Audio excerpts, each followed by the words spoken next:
Sakazuki chewed on Gojo Toru's words and murmured in a low voice. Pirates, are they only allowed to appear in history? What an incredible ideal.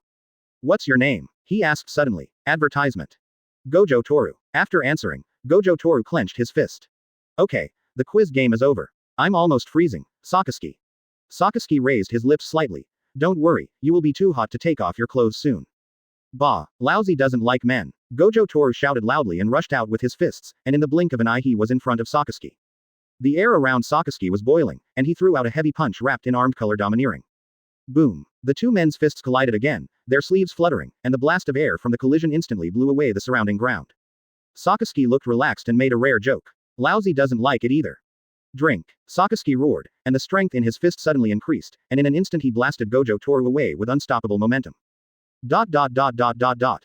Bang, bang, bang. This time, it was the turn of the stone pillars behind Wu Tiaoche to be smashed one by one. However, after all the stone pillars were sacrificed, Gojo Toru continued to fly towards the office building at the same speed. Even the ground wherever it passed was plowed into long gullies by the terrifying air waves. Boom. The office building was smashed through by Gojo Toru, and the deafening roar echoed in Marineford. But the next moment, there was a sound of breaking through the air, and Gojo Toru, waving his bloody fist, shot out of the building at an even faster speed. Looking at the approaching figure, Sakazuki laughed heartily. Ha ha ha Gojo Toru, let me see if you are qualified to say something like that. It can be seen that he admires this boy very much. The armament Haki became more solid again, and with a strong step of his foot, Sakazuki started fighting with Gojo Toru again. But this time, Gojo Toru couldn't hold on for long before he couldn't hold on any longer.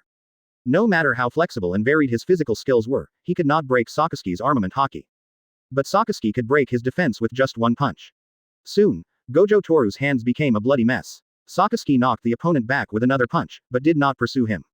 He shouted sternly, "Are you looking down on me? Why don't you use your domineering attitude?" Gojo Toru was startled when he heard this, then he gritted his teeth and roared.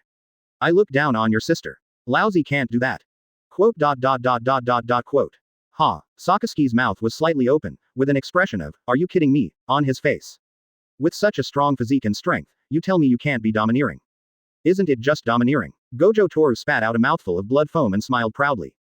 Don't worry, I've figured it out. I may not be very aggressive, but I'll let you taste the imported goods right away. Chapter 14 Gojo Toru vs. Sakazuki 3. Inhale. Exhale. Dot. Breathe. Dot. Gojo Toru stood in the center of the square, slowly adjusting his breathing, his pupils gradually dilating, as if he was in a daze. But Sakazuki would never be naive enough to think so. He could sense that the aura emanating from Gojo Toru was changing. It's not enhancement, but thorough. Disappeared. To be exact, it was completely absorbed into Gojo Toru's body. Such a focused attention. Sakazuki took a defensive stance and appeared extremely cautious. In fact, he could also see that Gojo Toru was not familiar with the next moves he was going to perform, otherwise he would not be so absent-minded in front of him. This is totally using yourself as an experimental subject. However, he didn't care much about it, and would not interrupt. Because he could feel that Gojo Toru's next attack would be very powerful, he wanted to see what the so-called imported goods were. More importantly, it is the unparalleled self-confidence. Marine General, Marine's strongest fighter. He even disdains to interrupt the growth of the younger generation in order to achieve victory. Unless the other party is a pirate. A breakthrough on the battlefield. Go up and shoot a dark hound. At that moment when the error between the cursed power and the impact is less than 0.000001 seconds.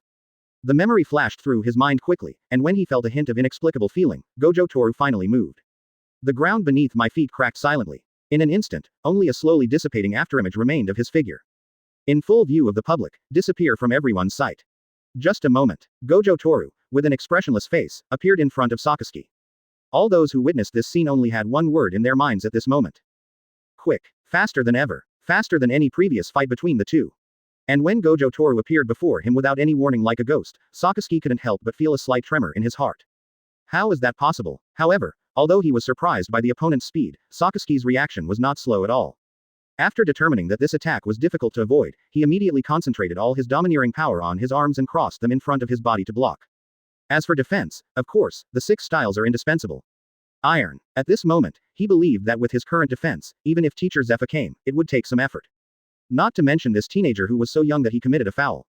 The expression of Gojo Toru in front of him was still lifeless. There was not even a trace of distracting thoughts in his mind at this moment, only punching. As these two words magnified in his mind, Gojo Toru rooted his feet firmly into the ground and clenched his fists.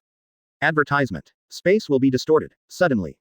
The world in Gojo Toru's eyes seemed to be paused. The trail of dust in the air, the wrinkles on the purple-haired old man's eyes in the attic, the expression of someone in a dark corner in the distance. This is a new world that seems to be able to see through everything. Everything around, at this moment, is as clear and slow as if it were captured by a high-speed camera. However, Gojo Toru's thoughts were still not affected by these external things. Spell power shining black light. Then, the entire new world shrank instantly and gathered around the fist he extended. Countless thoughts flashed through my mind quickly.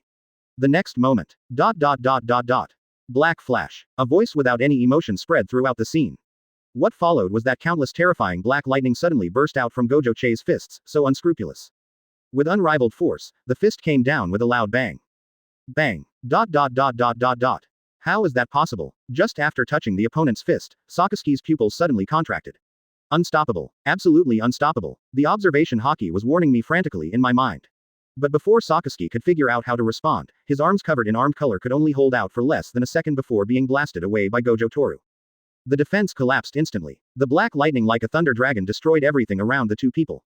But even so, the power of Gojo Toru's attack remained undiminished as he continued to strike Sasuke fiercely. Boom! A terrifying roar exploded from Marineford again. The severe tinnitus made everyone's head buzz. No one could imagine how powerful this force was. The square was completely destroyed by the impact that was like a missile explosion. On the attic, the four marine executives stood up suddenly, their faces filled with indescribable shock. Even Garp, who is usually the most unremarkable, now has a stunned and snotty expression. It was like seeing a ghost. No, even if he really saw a ghost, Garp would not show such an expression. Instead, he would pick a piece of booger with a curious look on his face and flick it at the other person to see if he could penetrate it. It would never be as shocking as it is now. That's Conqueror's coil. Zephyr stared blankly below, his worldview seemed to collapse. No, it doesn't feel like Conqueror's. Zongguo was the first to regain his composure and discovered something was wrong. After saying that, he slapped the stunned Garp and asked him to express his opinion. Advertisement. Garp was slapped back to his senses, and then he realized something was wrong. That's right. That's definitely not Conqueror's aura, let alone Conqueror's entanglement. But from a visual point of view, it is exactly the same as Conqueror's entanglement. He also gave his own opinion. Then she suddenly remembered what Gojo Toru had said just now and added. Just now, Gojo mentioned imported goods, which means that this move called Black Flash may be a technique that has never been passed down in his hometown. Hearing this, Zongguo nodded in agreement and said with emotion. That should be it. It seems that there are still many places in this vast ocean that our marine has not reached. After saying that, he thought again. These physical skills are all good things. Ha ha ha. Wahahaha. Sudden. Garp let out a loud laugh, and then everyone saw him holding onto the railing and preparing to jump down. Zongguo stepped forward and grabbed him. What do you want? Ha ha ha ha. Of course I'm going to meet my favorite disciple. Garp had an expression that said, you idiot, why are you asking this? Before Zongguo could get mad, Zephyr jumped out angrily. What do you mean, your disciple? Are you suffering from Alzheimer's disease due to your age? That's obviously my beloved disciple. What did you teach? Garp asked back, picking his nose. I teach. Zephyr opened his mouth, but no sound came out. Wow, Zephyr, you have nothing to say, right? Garp laughed triumphantly. My disciples, Black Flash, must be related to Conqueror's entanglement, and now there are only me and Zongguo who have Conquerors, and Zongguo is busy with official duties, so I am naturally the most suitable person to teach Gojo. After saying that, Garp suddenly exuded an air of, no one else can do this better than him, and for a moment he was no longer in a hurry. He put his hands on his hips and laughed triumphantly. Ahem. At this time, Zongguo clenched his fist to his mouth and coughed twice. Actually, I usually have a lot of free time to feed the sheep. At worst, I can sacrifice some of my time and use it to guide Gojo Toru. Zephyr jumped out from the side again and cursed. How can you be so shameless, you old goat? If you don't go herd your sheep, why teach students? Do you understand what you are teaching? Zongguo touched his nose and felt a little guilty, but still did not give up the idea of taking in a disciple. Joke. Without any shame, how can he stay in the position of Fleet Admiral? On the side, Garp saw that Zongguo was so shameless, he immediately put away his smile, secretly took a few steps back, and prepared to strike first again. With his reputation as the marine hero, as long as he strikes first, don't young people like this? Hey. Looking at these old naughty boys with ulterior motives, he sighed helplessly. Well, let's wait until Gojo Shonen finishes fighting and decide for himself. Also, Sasuke doesn't lose that easily. Thinking of Sasuke who was ignored by them, he couldn't help but feel that it was not worth it for him. Sasuke can actually stand up. Garp looked surprised. That punch was called Black Flash, but even I thought it was incredible. That's right. Zongguo nodded without comment, but then his attitude changed slightly. He said, but you all overlooked one thing. Chapter 15 Gojo Toru vs. Sasuke end. Ignore what? Garp, too lazy to think, asked while picking his nose. Zongguo straightened his messy collar and regained his seriousness. That means Sasuke is the user of the Logia fruit, and Gojo Toru's Black Flash just now did not have. Domineering, or not domineering? Gojo Toru looked at Sasuke, whose entire arm was blown off, with a look of disappointment. It's not because I didn't kill the other person with one punch, that would be a bit inhumane. Moreover, he did not think that he could do it. The current situation was simply because of the first sight kill, which caught the opponent off guard. Otherwise, Sasuke would never have stood there defending himself foolishly, and even used the cursed block of iron. The reason for his disappointment was actually that he even used Black Flash, but still failed to use Baki. Is domineering more difficult than Black Flash? You should know that Black Flash strikes with an accuracy of 0.000001 seconds, thus generating a damage bonus of 2.5. Needless to say, this is difficult, right? Moreover, after releasing the Black Flash, one will enter a special state that can unleash 120% of one's potential. But the domineering was still not used. What went wrong? Could it be that potential ability cannot be considered as one's own strength? Gojo Toru rubbed his chin, puzzled. Forget it, I'll try it a few more times while the special state is still there. Shaking off his distracting thoughts, Gojo Toru looked up at Sasuke, whose body was covered in molten lava. How is it? The imported stuff tastes okay, right? Oh, very good. The molten lava flowing out of the broken part of Sasuke's right arm turned into his arm. He clenched his fist and thought for a moment before sighing. This is the most amazing punch I have ever seen. Gojo Toru, I, Sasuke, recognize you. Stop talking nonsense and continue. Gojo Toru repositioned himself and prepared to continue.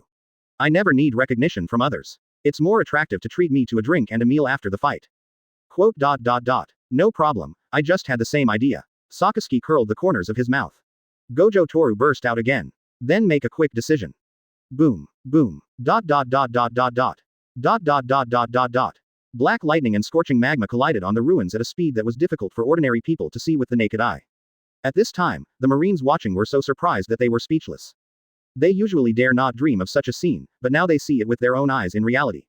Who exactly is that young man? This is the only urgent question in their minds at this moment. He's not even human. He's like a monster. No, it's a monster, and his opponent is also a recognized monster. This world is so crazy. Upstairs in the office building, the pink-haired girl stood in front of the tattered hole, looking down, and swallowed the whole strawberry daifuku in her mouth. Is this true? She was really unbelievable. I just thought the other person was mentally ill, and then the next second he slapped me in the face. Looks about the same age as me. Advertisement. With this kind of looks and abilities in the story, it is 100% certain that this handsome guy must be the protagonist. Seeing the two people fighting below separate again, she quickly took the opportunity to refill her dessert. It's so exciting, don't want to miss a second. In the dilapidated square, Sasuke risked being hit by a punch and used the force to create distance. His chest kept heaving, and he looked blankly at Gojo Toru, who was also panting, across from him. Wrong. Why did it feel so weird when my dark hound hit his fist just now? It feels just like the punch upstairs at the beginning.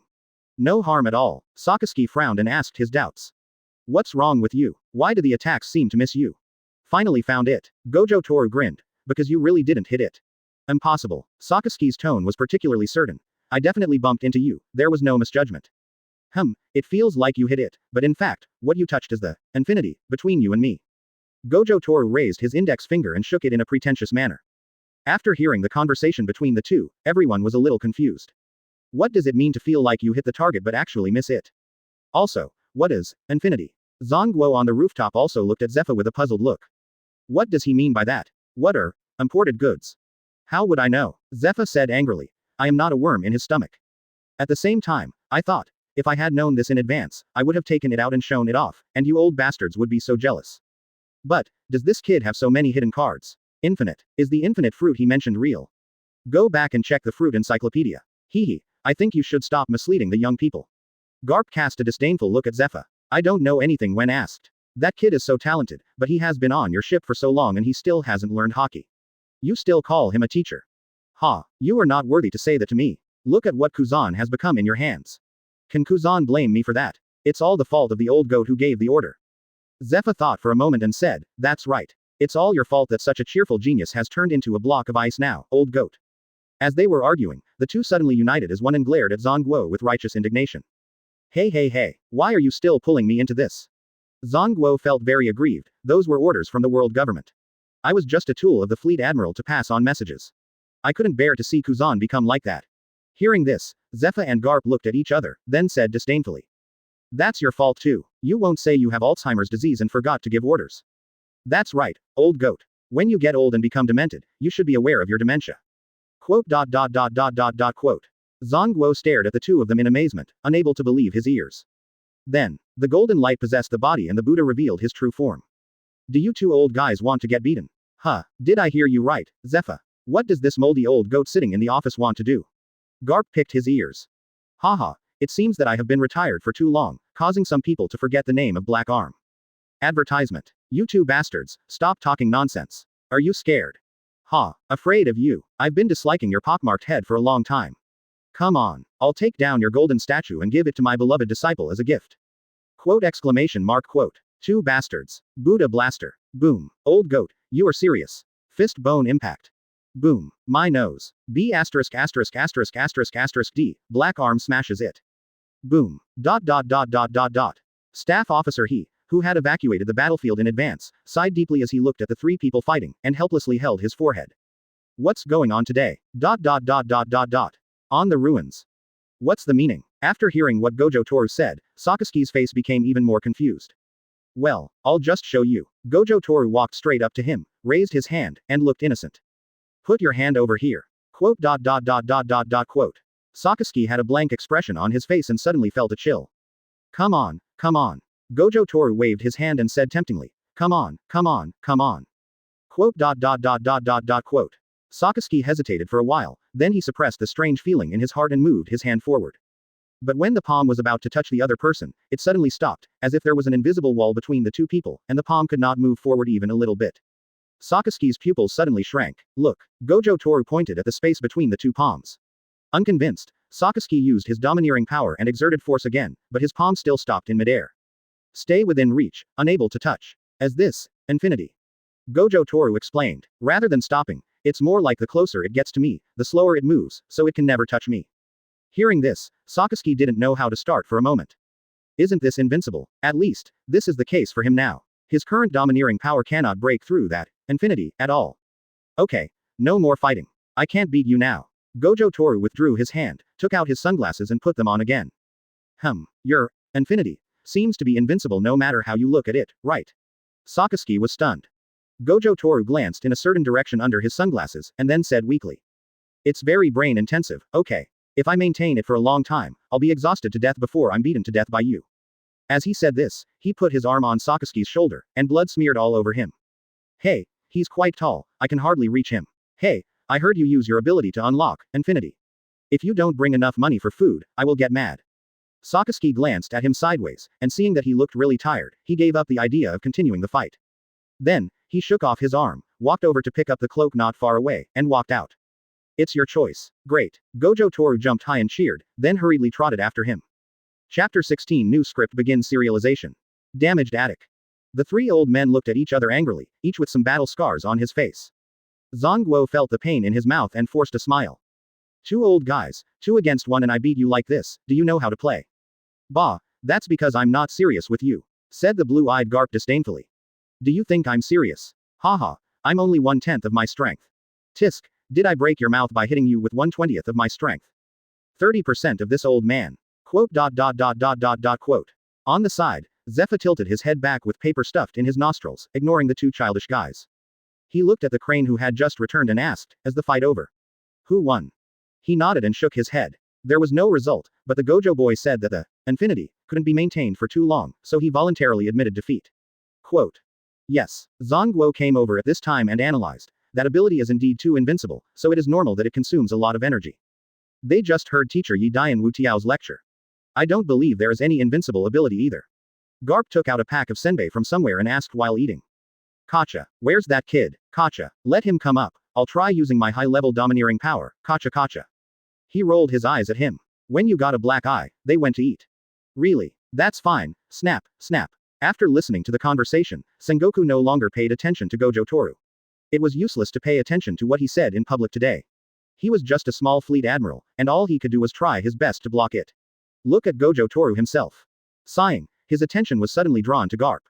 Garp, where did you get the senbei? Crack, crack, I took it from your drawer. Garp admitted generously. Those are my senbei. Give them back to me. It's so noisy. After saying that, Garp tilted his head back and poured all the senbei into his mouth. Ah, Zongguo's eyes widened, he stretched out his hands and grabbed the air twice, his face full of heartache. Ha ha ha, Zephyr, who was bleeding from his nose, looked up and pointed at Zongguo and laughed at him. Advertisement. He turned around, opened the door, and left this place of trouble, intending to check Gojo Toru's background. I really committed a sin in my previous life. The free dinner ended around 8 o'clock. Gojo Toru was sent to his new home by a guard who looked like he wanted to cry but had no tears. He changed his clothes and washed up thoroughly. He sat on the sofa in the living room, thinking about what happened today. I just had a simple meal with Sakazuki. We didn't talk much since we just met, but we liked each other. The battle in the afternoon really made him realize his current shortcomings. Mingming fought back and forth with Sakazuki and made the other party suffer many times, but after the fight, the two were obviously in two completely different states. Sakazuki had nothing to do after the fight, it was more casual than doing a set of radio gymnastics. With that little consumption, I can eat 2 skewers of meat at the table to replenish it. But what about him? After a long period of high-intensity hand-to-hand combat, coupled with the continuous use of Black Flash, 6 Eyes, and unlimited techniques, I still have a headache even after it was over. Gojo Toru lay on the sofa and put a hot towel on his eyes to relieve the discomfort. The fact that he was able to compete with Sakazuki in physical skills was actually due to the blessing of cursed energy. Without cursed energy, the Admiral would probably be able to knock him back to Earth with one punch. After this battle, he has completely understood his shortcomings and future cultivation direction. Crash. Gojo Toru sat up, took off his towel, found a notebook in the drawer, and began to sort out his thoughts. Open black lens bracket self-planning close black lens bracket. 1. Pure physical strength is far below the top combat power in the pirate world, and training in this area needs to be strengthened. 2. The cultivation of domineering power is not going smoothly. You can find time to ask old man Zephyr and others for advice. 3. The means of attack are only physical skills, Black Flash, and Blue, which are 2 single. After using Black Flash, the understanding of curse has deepened. You can try to practice the reversal technique. 4. Although you haven't learned the reversal technique, you can still take some time to start learning the field, starting with the simple field. 5. Swordsmanship is one of the main training directions in this world, but it is a bit late to practice swordsmanship now, so just learn about it appropriately. 6. Devil fruits are afraid of sea water and sea stone. It is not clear whether there are any other disadvantages, so do not consider eating them for the time being. Pop. Gojo Tetsu closed the pen cap, looking at the words in the notebook. This is my top priority next. If I want to become the strongest, these powers are indispensable. He knew very well, although he had read the original novel and knew more about this world than anyone else, he even knew the abilities of the 5 elders. But only I am, apart from knowing that he can turn into a monster and possesses super weapons, other information is completely blank. He will definitely face I am in the future, and he will not allow such a powerful existence to exist in his world. Even if he had not come to this world, I am would definitely be defeated by the protagonists. But, advertisement. Gojo Toru tapped his notebook with his pen. Now that I'm here, how can I continue to act according to the script? Since settling down, Toru Gojo always had a feeling that it was unreal, as if this world was just a game. It was a very interesting experience. Everyone here is an NPC. You know their respective lives and intelligence, you can participate in them to your heart's content, witness their stories with your own eyes, and rewrite the ending of the story at will. After all, Gojo Toru feels that he is the only protagonist in this world now, and he has the capital to do so. So it was natural for him to rewrite the script and perform it. He has to clear the game too. It's not difficult. It's 1507. There's still plenty of time, my Lord Yimu.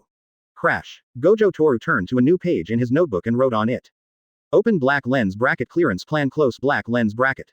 1. Improve your prestige and status in Marine as quickly as possible, and then take control of this huge violent organization, Marine. 2. Fight with as many strong people as possible to quickly improve your strength and ensure that your strength reaches its peak at the end of the script. 3. Attract and train all the top talents available in the original work, plan ahead for the future, and take over the world.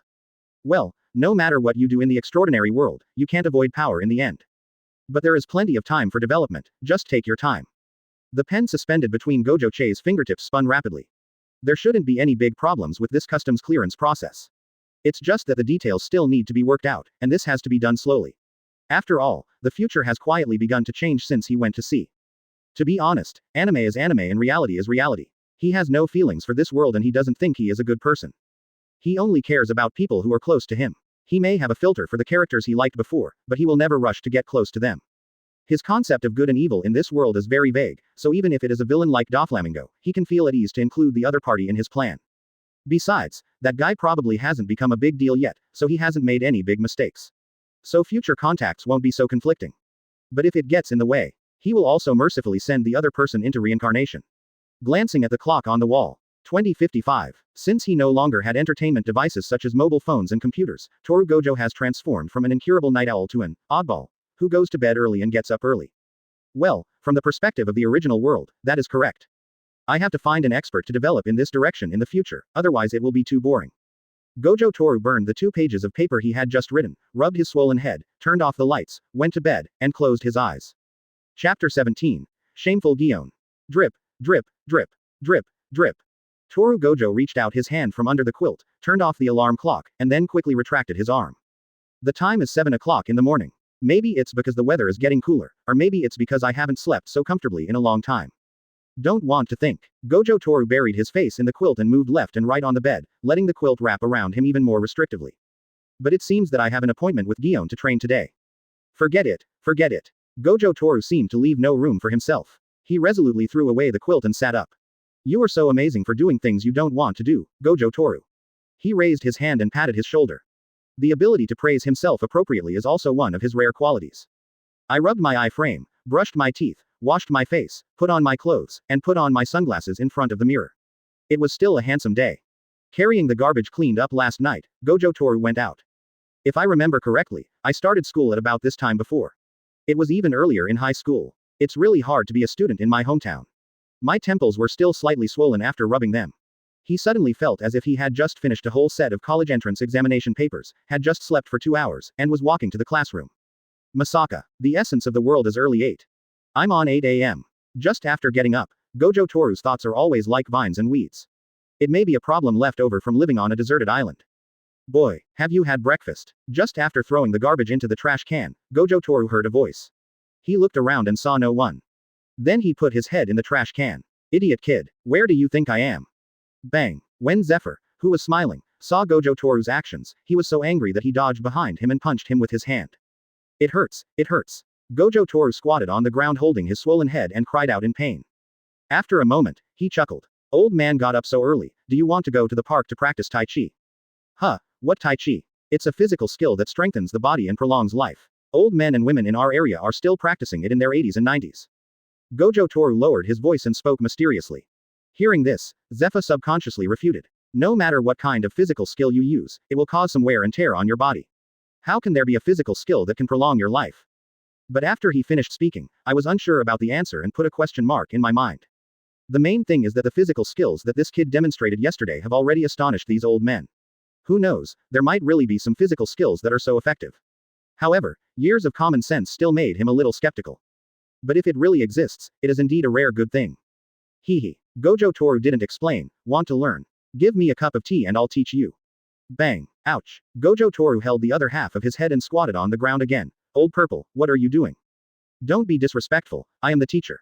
Zephyr blew away the smoke on his fist and threw the lunch box to him. It's leftover from this morning. You came just in time, don't waste it. Advertisement. Also, during class the day after tomorrow, you can demonstrate the Tai Chi you mentioned, and I will help you appreciate it. After saying that, Zephyr turned and left, not giving him a chance to speak. Quote. Gojo Toru blinked blankly, glanced at the lunch box in his hand, and then looked up at the back of the person who looked in a good mood. Finally, after holding it in for a long time, I could only utter 2 words. Rebellious master. Shaking his head and chuckled, Gojo Toru turned and left the door. Tai Chi was originally meant to be practiced by Old Man Z, and it's not bad now. In the anime, Zephyr suffered from asthma in his later years, but now it seems that it was an acquired condition. Practicing gentle Tai Chi more often and taking him for more physical examinations should have a good preventive effect. He quite liked the old man. Looking down at the heavy lunch box in his hand, Gojo Toru picked it up and opened it to take a look. Quote. Hee. I don't remember you having a habit of eating sweets, Old Man Zephyr.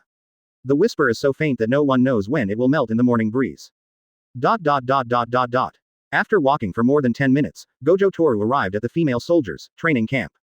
The female soldiers, dressed in uniform, lined up neatly, looked neat and capable, shouting slogans and running around the playground. A person running outside the team nodded to Gojo Toru. It was Gion. 1, 2, 1. 1, 2, 1. Hold on, it's the last lap. Toru Gojo stood in place and saluted the hardworking and motivated female Marines. Wow, that guy is so handsome. Really, he's a handsome guy. Handsome guy, where are you? After a while, the neat team was defeated by Gojo Toru alone, and everyone ran excitedly while looking in his direction. Look at all the Marines in the world, they have never seen such a beauty. No underscore less than. Gion covered her face, she couldn't bear to watch, her face was full of helplessness. In fact, it is understandable. After all, even she was amazed when she first met Gojo Toru. Gion sighed and shouted, Stand! Stand! Although their hearts were beating wildly, the female soldiers immediately stopped what they were doing and lined up on the spot after hearing the order. Afterwards, Gion quickly announced the disbandment and asked them to go have breakfast. However, the female soldiers who would form several small groups every time they were disbanded did not leave at this moment. They were all whispering to each other, discussing Gojo Toru who was walking towards them. Here it comes. Looking for someone. Looking for a girlfriend. Hate it. Don't say it. I'm embarrassed. Bah, you're here to see me. Help me check if you're sweating a lot. As Gojo Toru gradually approached, the female soldiers became more and more excited, and a few brave ones even started to move forward.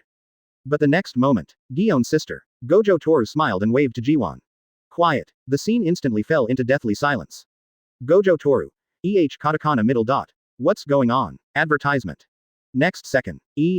When everyone heard the name being called, there was a collective silence at first, and then they began to scream and swarm around Gion, with envy and admiration surging out of them. Gion once again held his forehead and sighed, what the hell? Gion-san. Is this your boyfriend? A female soldier started to make a noise. You are so young, so amazing. No, what's so great about him? He's just a freshman in the elite training camp. Gion explained quickly. But when the girls saw that the usually aloof Gion now had an abnormal expression, all the explanations were naturally understood as part of the flirting between the young couple. So exciting. The female soldiers squinted their eyes and looked at Gion with a smile. As expected of you, Sister Gion. You look like you haven't even reached adulthood yet. Can you teach us? Gion shuddered all over. Don't let your imagination run wild. He's really just a new classmate. But apparently no one could listen to this. With the mentality of wanting to see it even if it is not available, someone shouted to Gojo Toru. Handsome boy, take off your glasses and have a look.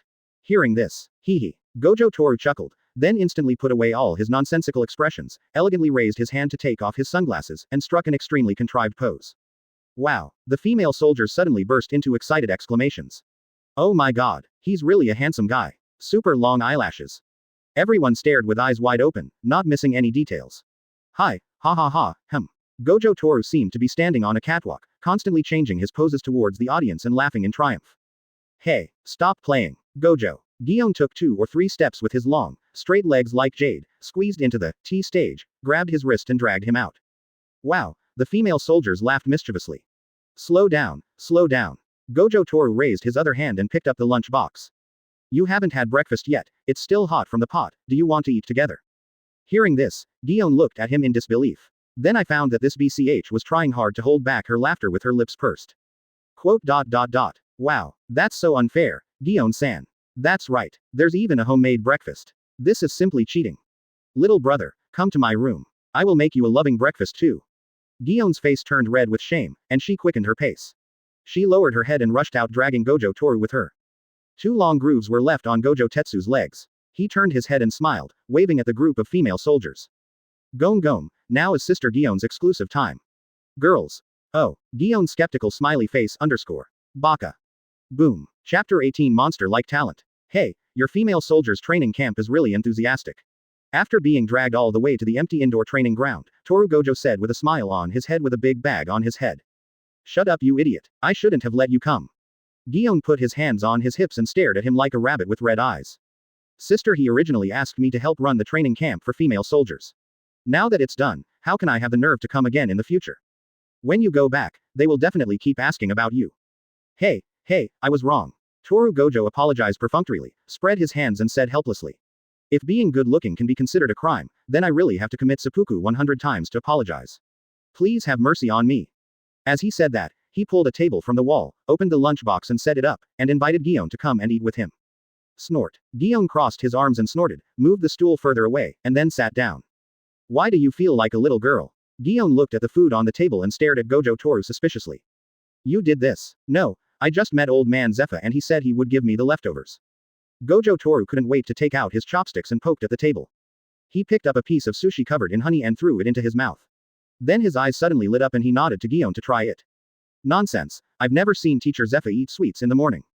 Okay, don't worry about that, eat quickly and don't be polite, 5 ants. Quote. Looking at the only chopstick in his mouth, Gion sighed, she had no desire to grab it. He leaned back on the chair and rolled his eyes at Gojo Toru, who was showing off his rice. Suddenly, she remembered what sister he told her last night and asked hesitantly. You really had a fight with General Akainu yesterday. To be honest, she didn't want to believe that this idiot in front of her could have stars in his eyes whenever he ate sweets. Gojo Toru chewed the food in his mouth hard and nodded. Beat. When he mentioned this, he couldn't help but recall yesterday's battle. One thing to say, it was a bit scary until the end. The main reason was that Sakazuki's fruit was too violent, even more exaggerated than a click machine. That's why the click was really not ripe. Fortunately, he has the power of stopping. Then you are so good, and you still want me to teach you the 6 marine styles. Gion curled his lips, an inexplicable emotion rising in his heart. Even little Garp is full of praise for your physical skills. Teleportation is faster than shaving, and the power of attraction is more powerful than finger gun, land ko, not to mention you have an infinite, with an abnormal defense. You don't need to learn these at all, right? It's not that exaggerated. After all, I'm not even domineering yet. In terms of strength alone, I am still far behind the general, and may even be inferior to you. Gojo Toru shook his head and said, picking up a piece of sushi and stuffing it into Gion's mouth. Aha! Gion, who was forcefully stuffed, gave him an angry look and didn't care. How is it possible? I heard sister he say that you used taijutsu to crush General Akainu. If your strength was not as strong as mine, you would have been knocked away with one punch. I'm not lying to you, the power that can compete with Sakazuki, well, you can just think of it as being enhanced by ability, it's easy to understand. Gojo Toru lowered his head and took a sip of honey tea. Is that so? Gion looked slightly surprised and silently swallowed the sushi in his mouth. But the next second, Gojo Toru popped another piece into her mouth. Quote. Snap. Advertisement. Gion, who puffed out his cheeks, slammed the table and glared at Gojo Toru. Sister, it's not like I don't have long hands. You can't let me do it by myself. Quote. Hey, that's just a pair of chopsticks. Tetsu Gojo smiled and scratched his head. Bring it. Gion snatched the chopsticks from his hand, not caring at all that they were used, quickly picked up the remaining 2 pieces of sushi and stuffed them into his mouth, then stared at him provocatively. The expression on his face is, brother, you are still too young. Gojo Toru stared blankly at this violent scene, and immediately raised his hand and bowed to her. My little brother is looking down on Gion-sama. HMPH. But, although it's a great honor that you don't dislike the chopsticks I used, please stop nagging those chopsticks. I can actually do it for you. The expression on Gion's face froze, and then he realized that he was actually holding the chopsticks in his mouth, and his tongue was moving left and right. Quote.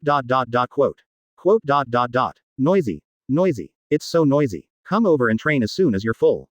Gion hurriedly smashed his chopsticks at the evil smiling face of Gojo Satoru, left a few words and ran away in a hurry. HMPH. Putting his hand on the side of his face, Toru Gojo smiled like, I can't deal with you yet. He took off the chopsticks that were hovering in midair in front of him, packed his lunch box, and walked towards Gion with his pocket in his pocket. After a while, standing in the training ground, Gion, who looked like nothing had happened, folded his arms and looked at Gojo Toru seriously. I've told you the principles of Marine 6th form before. Have you tried it yourself these days? Gojo Toru stopped joking at this time and said, I tried it, but the result was very strange, and the noise was quite loud. What a big noise. Gion looked confused. That's it. Never mind, I'll show you. Gojo Toru took a few steps back, his body sinking slightly. Next second, shave. He stomped his feet dozens of times in an instant, and then. Bang bang bang bang. Ahem. Gion was choked and coughed repeatedly. He quickly raised his hand to disperse the smoke, with a look of confusion on his face. That's it. Gojo Toru stood in the pit made by being stepped on and smiled awkwardly. The position has not changed at all, failed. Oh no, moved down, half failed. Gion's lips twitched, and he said speechlessly. Are you a pile driver? That, Guom. The Marine 6 style isn't built on brute force. Gion rolled his eyes and said unhappily. If it were that simple, the whole sea would be filled with 6 types. After a pause, she continued. Do you know why Mr. Zephyr stipulates that only when you have mastered the 6 styles can you teach Haki? Advertisement. Gojo Toru scratched his head and asked hesitantly, body control degree. So you're not hopelessly stupid. The doctor can come back to check you later. Quote. If you want to scold me, just say so. Gion put his hand on his chin, thought for a moment, and said. If you like, I can satisfy you. That's not necessary. Gojo Toru refused. Snort. Let's get back to the topic of Gion. Each of the 6 postures is not completed by a single body part. For example, in the shaving just now, you put all your strength on your legs, which naturally caused your center of gravity to be downward, so it became a pile driver. If you want to really use shaving, you have to learn to control every muscle in your body and concentrate the excess strength on your legs without affecting your overall balance. Ryu Yakura. You still know Ryuo. Gion was a little surprised, and then explained. That's what Wano country says. On the sea, it's generally called internal destruction of armed color. And this is exactly why you can quickly develop armament Haki after mastering the 6 styles, which is to lay a solid foundation for learning Haki. Oh, so that's how it is. Gojo Toru suddenly realized. He had always thought that the 6 styles could only assist in the training of armament Haki hardening, but it turned out to be a one-stop service. It can be said that it is worthy of being the top force on the sea. I see. Gojo Toru pulled his feet out of the ground, walked to an open space again, slowly closed his eyes, and his temperament suddenly changed. You understand it right away. You are indeed a genius who can fight with generals at such a young age. Gion folded his arms and nodded slightly, waiting quietly for the little man in front of him to show her his enviable talent. ... Breathe. ... Inhale. Exhale. Calm your breath and carefully feel every part of yourself. Find that balance point. Use the extra strength to slowly concentrate on your legs. In less than a moment. Here we come. Gojo Toru suddenly opened his eyes, his light blue pupils were shining, and excitement filled his whole body. Gion stared at him closely, without blinking her beautiful eyes.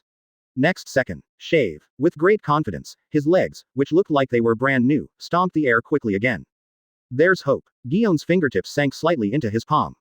Bang bang bang bang. ... Ahem. Gion covered his mouth and nose with his hands, escaped from the smoke in embarrassment, and looked back. She suddenly felt really stupid, really. Genius. Monster. Pooh, you're making a fool of me. Chapter 19 Pirates Request for Help. Marineford Food Street. There are rows of stalls on both sides, and Marines in casual clothes traveling with their families can be seen everywhere on the street. At this time, Gojo Toru was holding a snack in each hand and a roasted corn in his mouth. The body followed the aroma of the food street, like a ghost smelling the yang energy, and shuttled among the crowd. After practicing with Gion for a whole day, the soles of his shoes were almost worn out. He felt like he could fit the whole street into his stomach.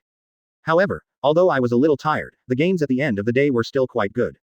I have almost learned shaving, and gun finger, and the other 6 styles are only a matter of time. If Gion hadn't said anything to stop him from practicing, he would have at least learned moonwalk today. Gion, I will never bring Gojo Toru to the indoor training ground again. The footsteps stopped in front of a steaming snack stall. Gion is so stingy, he muttered while biting into the roasted corn. After receiving the packaged octopus balls and standing on the street to choose the next stall, Gojo Toru's telephone rang. Brew brew brew. After a moment of hesitation, he slowly slung the bag of snacks over his arm and took out the den den mushi that Zephyr had given him. Crack. The den den mushi opened its eyes and then closed them, transforming into a squinty-eyed, bearded figure. Hello. Where are you, Gojo? Huo Shaoshan asked. In the dim interrogation room, in front of and behind the old rectangular desk, 3 men with different moods were staring at a den den mushi with hands-free function. The mountain is on fire. A pleasant voice came from the den den mushi. I'm at the snack street. What's up? Huo Shaoshan glanced at Ghost Spider next to him. I could see a strong sense of impatience and murderous intent from him. You should come to the temporary prison of our headquarters. We have found some problems with the Lawson you arrested before, but he said he would not tell us anything unless he sees you. He is very stubborn, Huo Shaoshan said helplessly. Bang. Ghost Spider slammed the table and glared at the other party. Don't think we dare not touch you. We advise you to confess quickly and stop playing tricks on Lousy. On the opposite side, Lawson, who was wrapped in bandages, lowered his head, pretending not to hear. Ghost Spider was so angry that he was about to rush over, but Huo Shaoshan quickly held him back and said to Den Den Mushi anxiously. You heard it too. If you don't come, I won't be able to stop you. Hey, calm down, Ghost Spider. Crack. The call was disconnected. ... What's going on? Gojo Toru looked at the dormant Den Den Mushi and scratched his head, with a forehead full of question marks. Lawson. The werewolf who doesn't like music. Why is he looking for me? Apart from beating him up, Gojo Toru couldn't think of any other relationship between him and him. After shaking his head to clear his thoughts, he felt that he should still take a look. After asking the patrolling guard on the roadside for the address of the prison, Gojo Toru walked out of the snack street. ... Not long. Gojo Toru stood beside Huo Shaoshan and Ghost Spider and looked at Lawson strangely. You are the one who came to me. Tell me what's going on. Lawson, who had remained silent, raised his head and stared at him with bloodshot eyes. Advertisement. I'm only talking to you. Ha. Hearing this, Ghost Spider couldn't bear it anymore and rolled up his sleeves to prepare for the punishment. Not only did this be ******* collude with the other 2 companies to ambush them, he even dared to get his hands on Marine. If he wasn't still useful, Ghost Spider would have cut him into pieces long ago. Now you dare to look down on them. Hey. Gojo Toru raised his hand to stop him and stuffed the snack bag into his arms. It's okay. You guys go eat something first, I'll take care of it. Seeing this, Huo Shaoshan also hurried forward and grabbed Ghost Spider and walked out the door. Trust me, brother Gojo. Let's go out and have something to eat. We haven't eaten for a whole day.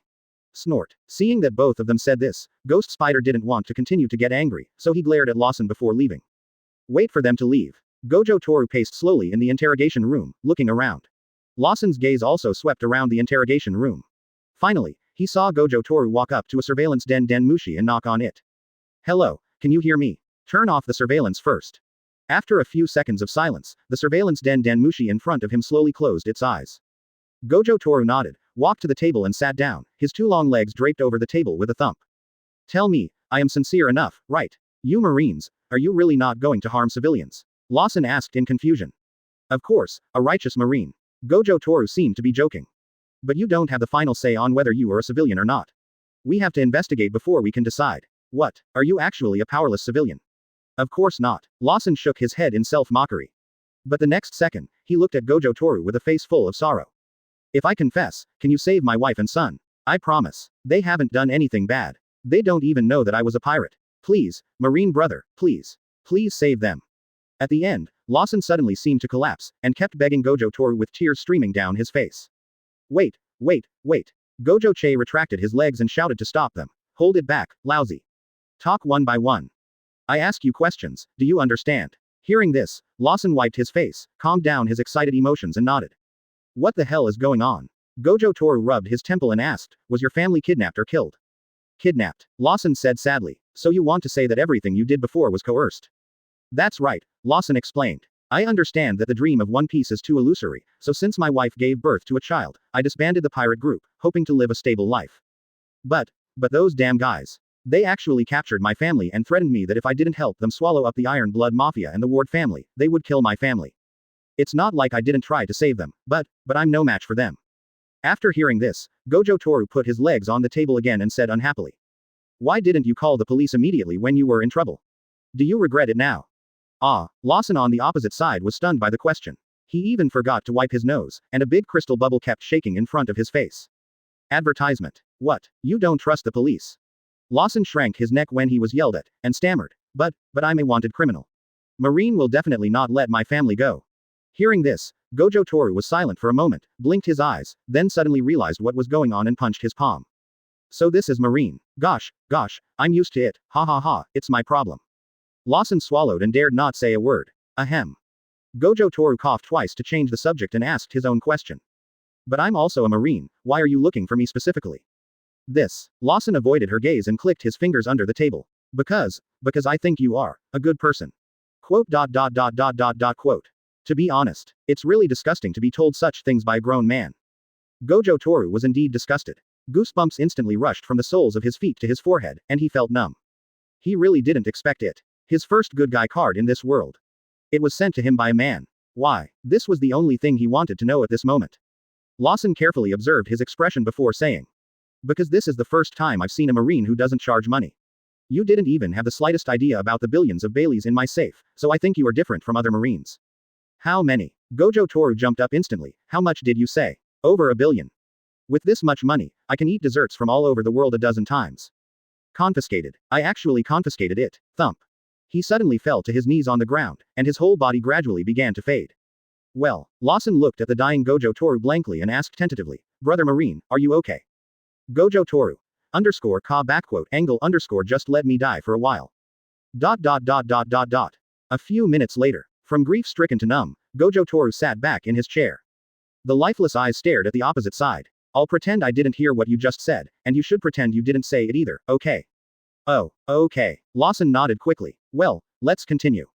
Gojo Toru seemed to have entered sage time and asked in a dull tone. Who kidnapped your family? Did they tell you about Marine? Hearing this question, Lawson subconsciously sat up straight, his expression more tense than ever before, cold sweat running down his forehead, his lips trembling.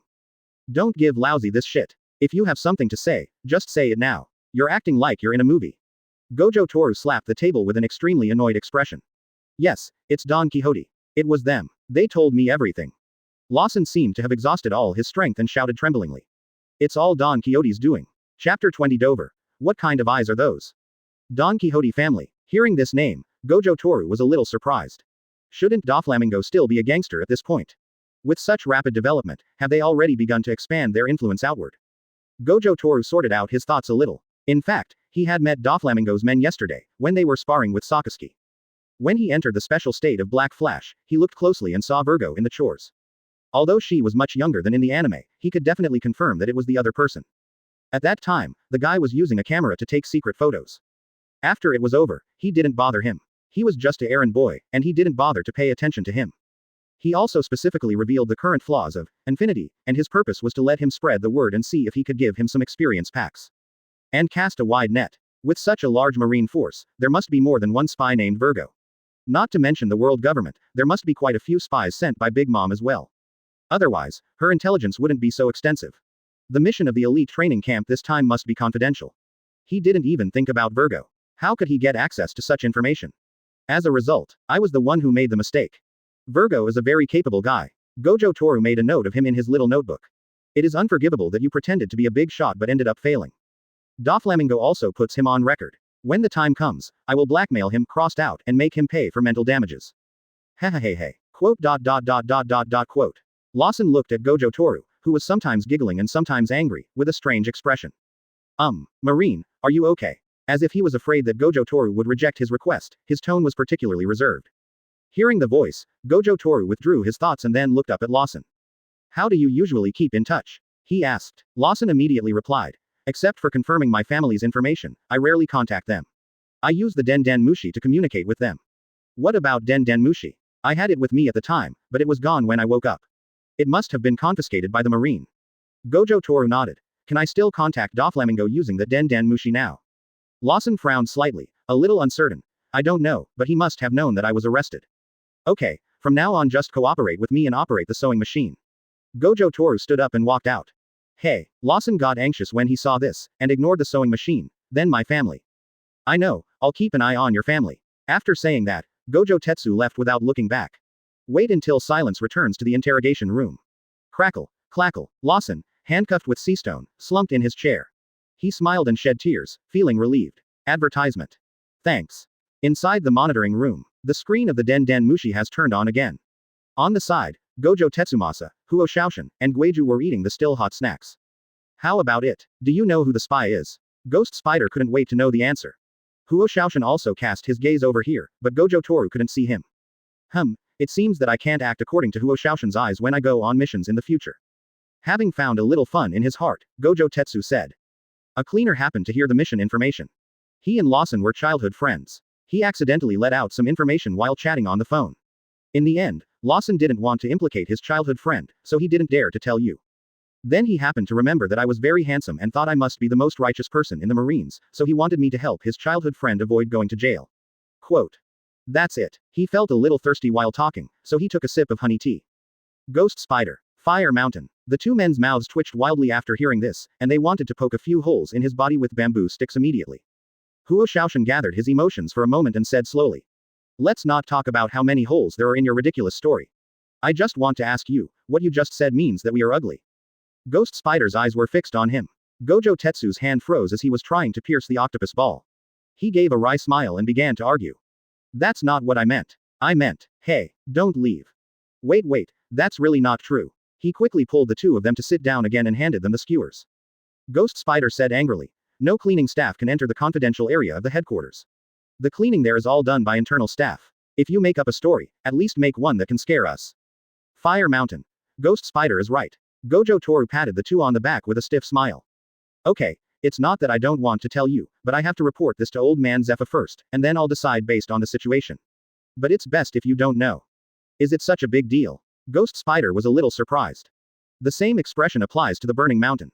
Forget it, I'll just say 3 words. Gojo Toru held up 3 fingers and moved closer.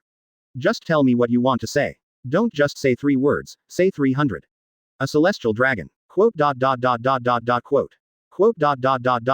Quote. Ghost Spider, I'm not full. Let's go find a restaurant and eat something else. Okay, I'm hungry too. Then let's go quickly, it's getting late and the store will be closed. Looking at the 2 people who were ejected and escaped, Gojo Toru twitched his lips.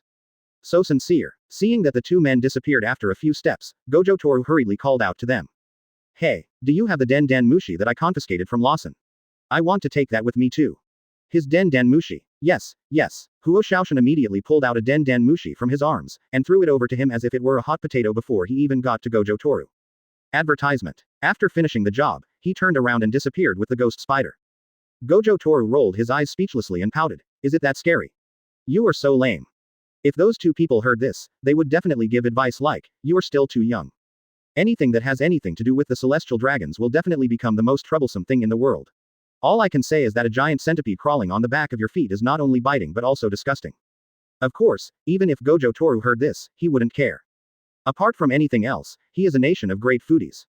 Anything can be used as a drink. Dispelling all the random thoughts from his mind, Gojo Toru stood in the empty room, holding up the Den Den Mushi. After thinking for a while, he pressed the numbers he got from Lawson one by one. Somewhere in the North Blue Sea, a sailboat with a unique shape, like a flamingo, is sailing on the sea. Inside a cabin of a sailboat, a blond man in a burgundy suit and a pink cloak was comfortably shaking a goblet between his fingers. The scarlet, mellow wine was firmly contained in it, not a drop of it spilled. The man instructed the snotty man behind him. Lawson was arrested by the Marines, and there's no need to keep his family around. Just take them with this batch of goods to Wano country and give them to Kaido for mining. Nene, I understand Dover. The snot man bowed respectfully. He turned to another matter. Nene, Dover, what do you think of what Virgo sent back yesterday? This is not good news for us. Doflamingo held his face with one hand and laughed strangely. I'm just a little marine, Torrebel. Don't worry about me, I'm Doflamingo. Torrebel heard this and started laughing. Hey, that's right, Dover, you are the man chosen by God, Nene. And just at this moment, brew. The Den Den Mushi on the table in front of Doflamingo suddenly rang. Crack. He looked at the Den Den Mushi, and without thinking much, he raised his hand and picked up the receiver. The next second when the Den Den Mushi was picked up, the Den Den Mushi's drooped eyes gradually raised and opened. Doflamingo suddenly froze. What kind of eyes are those? It is as deep as the starry sky and seems like an extension of the sky. It is full of unspeakable magic that makes people intoxicated. Doflamingo had never seen eyes like these, nor had he ever been looked at by eyes like these. Just one glance and the hairs on his body stood up. Even in front of Kaido, he had never lost his composure like this. Before he could recover from his daze, a clear voice broke the silence in the room. Crack. Oi, kid, spend some money. Chapter 21 A satisfying transaction. Oi, Dover kid, take some money and spend it. Just recovering from his daze, Doflamingo was confused by this sentence again. Kid, get some money. He's talking to me. Doesn't he know who I am? And those eyes, what's going on? Why did you feel that way just now? It's like sinking alone to the bottom of the sea 10,000 meters deep and being held tightly by the sea water. Who is this person? He can't remember where he has met anyone with eyes like that. Doflamingo held the microphone tightly, unable to come up with an answer no matter how hard he tried. Hello. Gojo Toru's roar brought Doflamingo's thoughts back to reality. Shut up. Who the hell are you? Doflamingo asked in a low voice while suppressing his anger. He was very angry at this time. His gaffe just now made him feel a sense of humiliation that he had not experienced in many years. This Lawson phone bug doesn't have caller ID. It's really backward. Toru Gojo complained. Lawson. Doflamingo's expression was startled, and then he said in a gloomy tone. So, you are Marine. Marine. Gojo Toru lay on the sofa, raised his hand and pinched the unique sunglasses on the face of the phone bug. Hey, Doflamingo, did you hear what I just said? Get some money to spend. I have to say, I admire your boldness. But it's okay, but you haven't told me your name yet, so who should I give the money to? My name. Gojo Toru pondered in distress for a moment, and then said with a half smile. Shouldn't my name have been told to you yesterday? Dover. Doflamingo frowned, then relaxed quickly. Then how did you learn that I heard your name yesterday? Tell me, recruit, Toru Gojo. Aside, Torbol's expression was a little uneasy at this time. What the other party said meant. Virgo has been discovered. He glanced at Doflamingo, worried. Doflamingo could obviously think of this, and he raised his hand to reassure Torbol. The fact that this call came from a man named Toru Gojo, rather than from a marine executive, meant that Virgo had not been completely exposed. The fact that the other party just asked for money can also prove this. Just now, he called Toru Gojo, recruit, instead of marine, and the meaning was obvious. Advertisement. It means that Toru Gojo has just joined Marine and has not yet been completely labeled. He still has many paths to choose from. So annoying. A loud roar disrupted Doflamingo's thoughts, and Toru Gojo said angrily. It's so annoying. Talking to people like you is really a headache, you know. He was so angry that he jumped on the table, making the phone bug tremble with fear.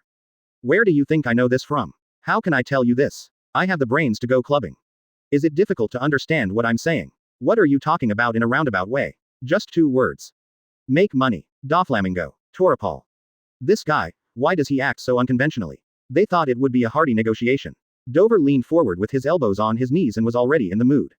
As a result, the other party turned out to be so vulgar. Opening your mouth and keeping silent is just asking for money. Doflamingo's brows couldn't stop twitching at this time. Interesting, it's so interesting. Single quote. How much? He didn't hesitate. 100 million. It's impossible, there's not that much cash, at most 50 million Baileys. No problem, but you have to help me find a devil fruit. The location will be faxed to you later. Quote. Can. Yes, this is the real hearty negotiation. Bailey is ready to contact me again, and don't think about letting that little mouse escape, someone will die. Crack. The call was disconnected. The room fell into silence for a long time, and the two of them remained in their original actions, motionless. A long time. Doflamingo slammed the receiver onto the Den Den Mushi, and his heavy breathing echoed in the room. He had never heard of this kind of negotiation before. But I have to say, it is indeed hearty and refreshing. FK. Doflamingo smashed the table with his fist, sending debris flying. That damn B*******************. He doesn't take lousy seriously at all. He even dares to threaten me with Virgo. Torrebel lowered his head and dared not speak. To be honest, he was also very angry at this moment. If the king humiliates his minister, he will die. His loyalty would never allow Dover to suffer such humiliation, but he believed that Dover could give the best result. After all, he had watched how the other party grew step by step to where he is now. Buzz buzz buzz. Suddenly, a strange sound came from under the broken wooden table. At Dover's signal, Torrebel pushed aside the sawdust, and a Den Den Mushi spitting out paper appeared. Advertisement. Fax. Torrebel bent down to pick up the Den Den Mushi and carefully examined the freshly printed paper. After a while, he looked at Dover with a strange expression. Speak. Doflamingo said in a deep voice. Yes. Torrebel looked down again and said. It was sent by Gojo Toru. There is a map with an unnamed island circled on it. It should be the place of transaction. Then there is the address of the devil fruit he is looking for, on Punk Hazard Island in the New World, and he also gave the name of the devil fruit. Seeing his strange expression, Doflamingo felt that this must be something serious. What fruit? It's the animal type, the fish fruit. He swallowed and said in one breath. Mythical beast. Blue dragon form. Quiet. Next second. Impossible. Doflamingo stood up suddenly, and the big chair behind him was knocked over and rolled several meters away. There can't be two identical devil fruits in the world. Kaido is still alive and well. Seeing Dover's big reaction, Torrebel quickly explained. Calm down, Dover. Gojo Toru also said that this fruit is a replica, not the real blue dragon fruit. Then why did he specifically ask for this fake one? Doflamingo asked. It says, it's a semi-failed product. Even though it's a replica and has defects, it is indeed a mythical beast fruit. Torrebel wiped the cold sweat from his forehead. Hearing this, Doflamingo gradually regained his composure and fell into deep thought. But even if that's the case, the value of that fruit is still very high, and I won't even consider giving it away after I get it. Single quote.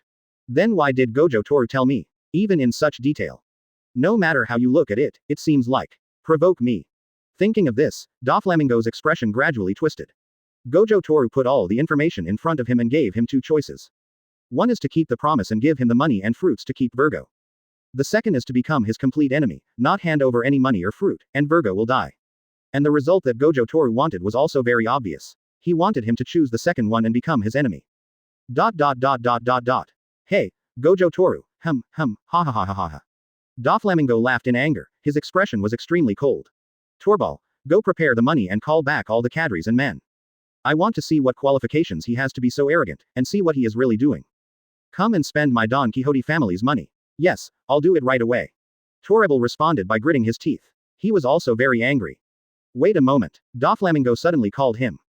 Did he say anything else? Chapter 22 A Key. Torrebel thought for a moment and said. It seems that they also said, that we should bring Lawson's family with us when the time comes. Ha ha. Good, very good, Gojo Toru. Doflamingo lowered his gloomy face, and a strong murderous intent spread out. So, should we take it with us, Dover? Why not? Otherwise he will think that my Don Quixote family is too stingy. Doflamingo couldn't help but shoot out several sharp threads from his fingertips, dancing around his body and making a sharp sound of wind. Clear. Torrebel bowed and prepared to do it. Bulu bulu. At this time, the Den Den Mushi rang again. Oh. Doflamingo strode forward and grabbed the phone in a rage. Master, it's me, Virgo. Hearing this, Doflamingo, who was about to curse, was choked by his saliva and his breathing was cut off. Ahem. Virgo, how are you doing? I'm fine, but are you sick, young master? Virgo asked. No, just tell me your story, ahem. Okay, this is the latest information from yesterday's recruiter. Today I found out. After that, Virgo began to describe in detail the information he had learned today. As for Doflamingo, the more he listened, the more silent he became. After a long time. Anything else? That's all for now. It's unclear whether there are other more hidden abilities. Okay, I get it. Don't act rashly recently. Wait for my notification later. Okay. Although he was a little confused, Virgo still obeyed. Advertisement. Click, hang up sound. The room was completely silent, the atmosphere changing from the initial fury to an eerie silence. Torapal stood at the door, not knowing whether to leave or not. He looked at Doflamingo with a slightly strange expression. Nay, Dover, do you still need to gather the cadres? Quote. Didn't I ask you to prepare the money? Doflamingo stared at him and asked back. Quote. Yes, I'll get ready right away. After saying this, Torrebel, leaning on his crutches, took 2 steps at a time and left quickly. Call. Doflamingo let out a breath, then pulled up a chair and sat down, supporting his head with his fingers crossed, his eyes full of surprise and doubt about the information he had just heard. Long-distance continuous teleportation, the ability to strangle a large area, a defense that even admirals can't break. What kind of devil fruit is this? He murmured in a low voice. Yesterday, he heard Virgo say on Den Den Mushi that Gojo Toru punched half of Akainu's body to pieces, but he didn't believe it at all. How could a young recruit who had just joined the Marines fight against a general? He guessed that it was most likely that Akainu had led up, and it was unclear how strong Virgo was. But the current intelligence says that those outrageous news are all true. Tisk. Doflamingo was in a complicated mood at this moment, feeling indescribably depressed. Being blackmailed by a yellow-haired boy, not only did he have to give her money, but he also ordered her to find a devil fruit. The most important thing is, he has to go. He would only feel relieved if he went there in person. How could he not want the mythical beast Azure Dragon fruit? Especially after seeing how powerful Kaido is, this fruit seems even more precious. Even if he can't eat it himself, he can still train his subordinates, right? But it's obvious, this fruit is very hot. That guy definitely has no good intentions. He was sure that if he dared to embezzle the fruit, Gojo Toru would definitely keep a close eye on the Don Quixote family. He was not afraid of Gojo Toru. He was confident that he could fight with the admiral. Even if he was not as good as him, he was definitely not much worse than Gojo Toru. But what about your family? Advertisement. Based on the intelligence about Gojo Toru's cheating teleportation and his strange abilities, he believed that no one on the sea would want to be targeted by Gojo Toru. Unless he is a person who is free from all worries and powerful, but is there such a person? Well, the recently emerging marine hunter, Jorquel Mahawk is one of them. I heard that guy spends all day carving a coffin and going around the world looking for swordsmen to compete with. But he, Don Quixote Doflamingo, is not like that. Everyone around him is his only family left in this world. Doflamingo stood up and walked to the window, opened it to let the sea breeze in, and her golden hair swayed with it. On the bow deck below, Torapal stood there with his nose snotting, holding a Den Den Mushi and instructing his men on the opposite side. The salty sea breeze blew the curtains by the window, and Doflamingo, who was wearing a burgundy suit, laughed suddenly. The plan is really getting confusing. The sudden appearance of the genius marine, the crazy devil fruit. Since the chaos has already begun. The eyes behind the lenses add a bit of madness. Doflamingo opens his arms as if he is standing on the top of a mountain. Then the chaos will be faster and more thorough. This world ridden by the winners has been boring for too long. This crazy and wonderful era started by Roger. Who will be the next winner? Will you survive to the end? Justice Marine. Gojo Toru. Ahem hem. Ahem ha ha ha. Plop. Plop. When Torrebel heard the sound and looked, he saw that his men on the boat suddenly fell to the ground one by one, rolling their eyes and fainting. After feeling the Conqueror's oppressive aura from above, Torrebel immediately laughed and said to himself excitedly. Nene. I said, you are the man chosen by God, we will always follow you until you ascend the golden throne. Doflamingo looked through the calm sea surface and saw the undercurrent surging beneath the calm. The sea breeze outside the window became stronger, as if foreshadowing the scene in his eyes. Roger used the great secret treasure to open a new era, so he, Doflamingo, will make this era come even more violently. He didn't plan to take the mythical beast devil fruit, but he wouldn't give it to Gojo Toru for nothing, let alone give it to Kaido. This is a key, and he will use it to release all the fierce beasts of the sea. Gojo Toru. Doflamingo's mouth corners slowly raised. Don't let me down. Chapter 23 School starts. After spending the second day of holiday in intensive training, the elite training camp is about to usher in more rigorous special training. The gathering was scheduled for 7 in the morning, which was more than enough time for Gojo Toru, who had been thinking about the reversal technique since 6 every day. When Gojo Toru walked out of the house, he happened to meet Zephyr, who had just come out of the house. It's been 3 times. I don't know if old man Zephyr has always been using his observation Haki. Otherwise, how could it be such a coincidence every day? Skillfully taking the leftovers from Zephyr, Gojo Toru opened the bag and took a look inside.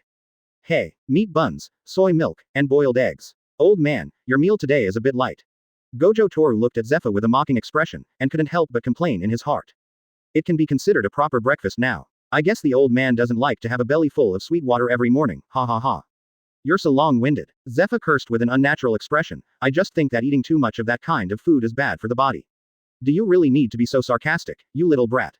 Indeed, although I also like sweets, I'm not addicted to it to the point that even my main meals must be sweet. That would be really unhealthy. Gojo Toru nodded in agreement. Quote. Huh, Zephyr almost stumbled. Gojo Toru chewed the meat bun in his mouth and asked with a smile. Didn't you say that eating too much is bad for your health? Why are you asking about me? It's all because you, a little brat, eat sweets as meals every day. I still feel the sweetness in my throat now. Zephyr cursed in his heart, but he still looked serious on the surface. Ahem. Yes, the body is the cornerstone of justice, and a reasonable diet is also very important. I think that's why he's not as strong as Sakazuki. Gojo Toru nodded his bulging cheeks. That guy looks like a calf, so his food must be really good. After saying that, he looked Zephyr up and down for a moment and said, Zephyr-sensei, you look stronger than Vice Admiral Garp. You must have done a lot of research in this area, right? There is no one who doesn't like to be flattered, especially by a student he likes, but compared to flattery, he prefers the word flattery. Zephyr subconsciously straightened his chest muscles with satisfaction. Of course. Garp eats senbei every day and his brain has become stupid. If you don't believe me, you can wait and see. His brain often short circuits. Diet. That's amazing. I have to pay attention to this aspect in the future. Gojo Toru frowned slightly. Don't bother with that. It's not a big deal. Just come to my house to eat next time. Really? Zephyr-sensei. So amazing. Ha ha ha. Actually it's not that great. Zephyr-sensei's figure is also amazing. Ha ha ha ha.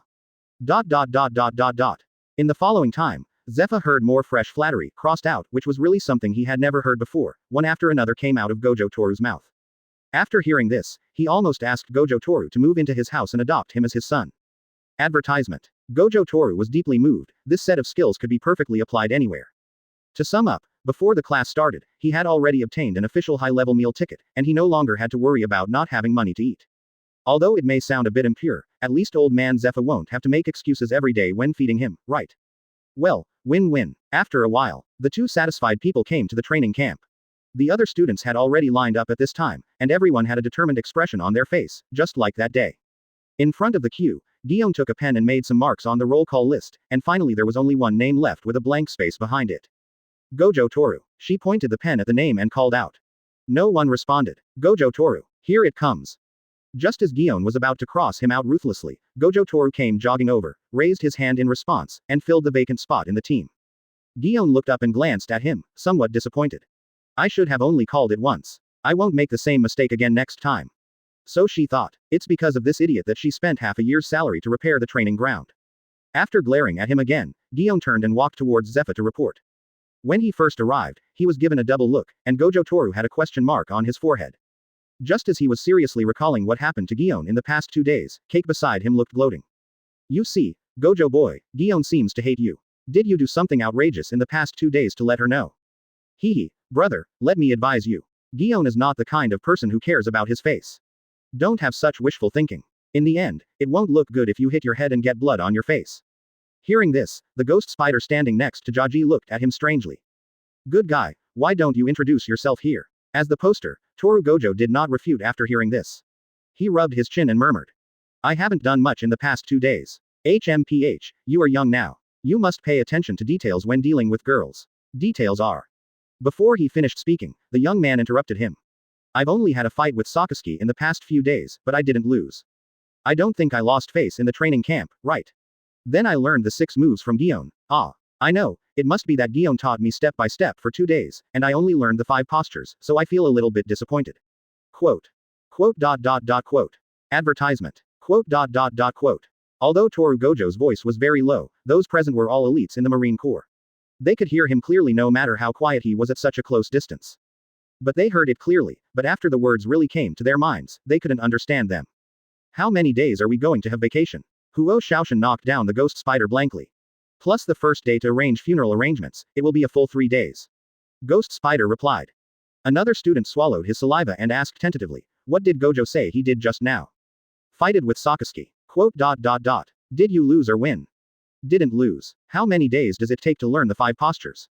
2 days. The students asked and answered questions, confirming what each other heard. Finally, they looked at each other with question marks on their foreheads. Is this a person? Only Cake asked blankly. Guillaume taught Gojo Toru step by step. However, no one paid any attention to the stiff-faced Jaji. Everyone had only one doubt in their minds at this time. They only had 2 days off. Are you sure it's not 10 years later? It can be seen that Kizaru did not take advantage of this mission. Except for the people present at the time, almost no one had heard the news. But if the person concerned says it himself, it is none of his business. At the entrance to the training camp, 5 people slowly walked into the training camp from the gate. Gulu. The guard standing guard at the door was so nervous that he swallowed his saliva and stared straight ahead, not daring to squint at all. After the 5 people walked away, the guard breathed a sigh of relief, turned his head to look at his companion who had the same expression as him, and said hesitantly. Did something big happen today? Why are these 5 here together? The companion wiped the sweat from his forehead and said speechlessly. I'm also looking at the gate. Chapter 24. Being a pirate is not bad. Noticing the chattering of the students, Zephyr waved to Gion, signaling her to return to the team. Then he stood in front of the team with his hands behind his back, without saying a word. But the noisy queue seemed to be paused and instantly returned to the state it was in before Gojo Toru spoke. Zephyr looked around at the students in front of him, and suddenly he thought it would be a good idea to let this little monster Gojo Toru stimulate them. After all, you are all students from the same class, and even Gojo Toru joined the school halfway through. As a result, they are already able to arm wrestle with the generals, but you big brothers can't even deal with a few gangsters. Zephyr didn't need to think any further, because these guys would definitely train like crazy as if they had been injected with chicken blood.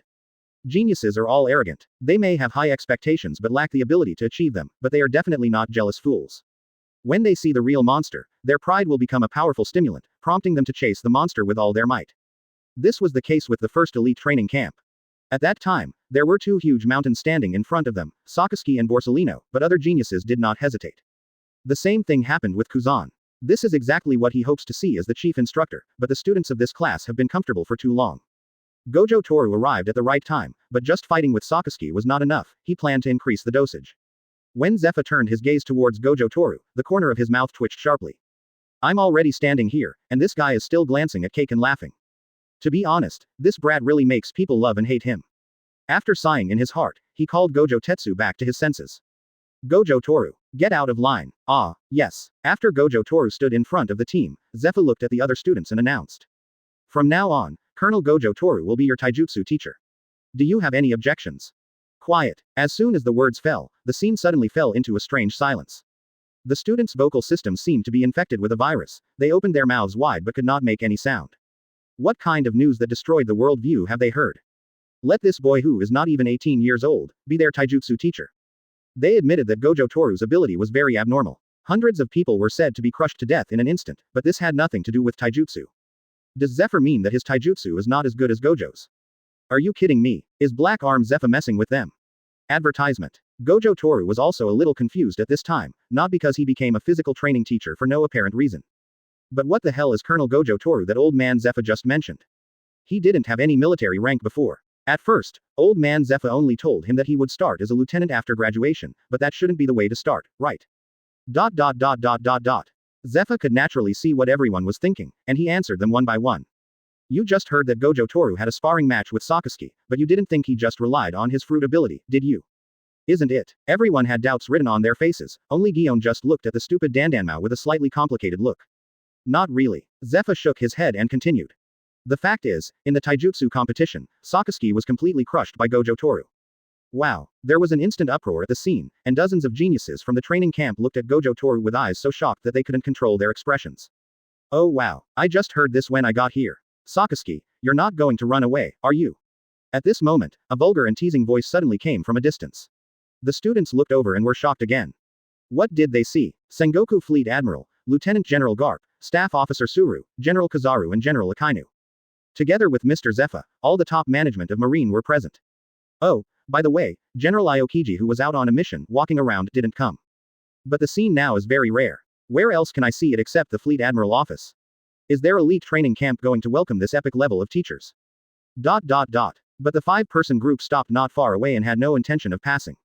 Shut up Berlusalino. If you lose in taijutsu, you lose. If you have the ability, why don't you try Gojo?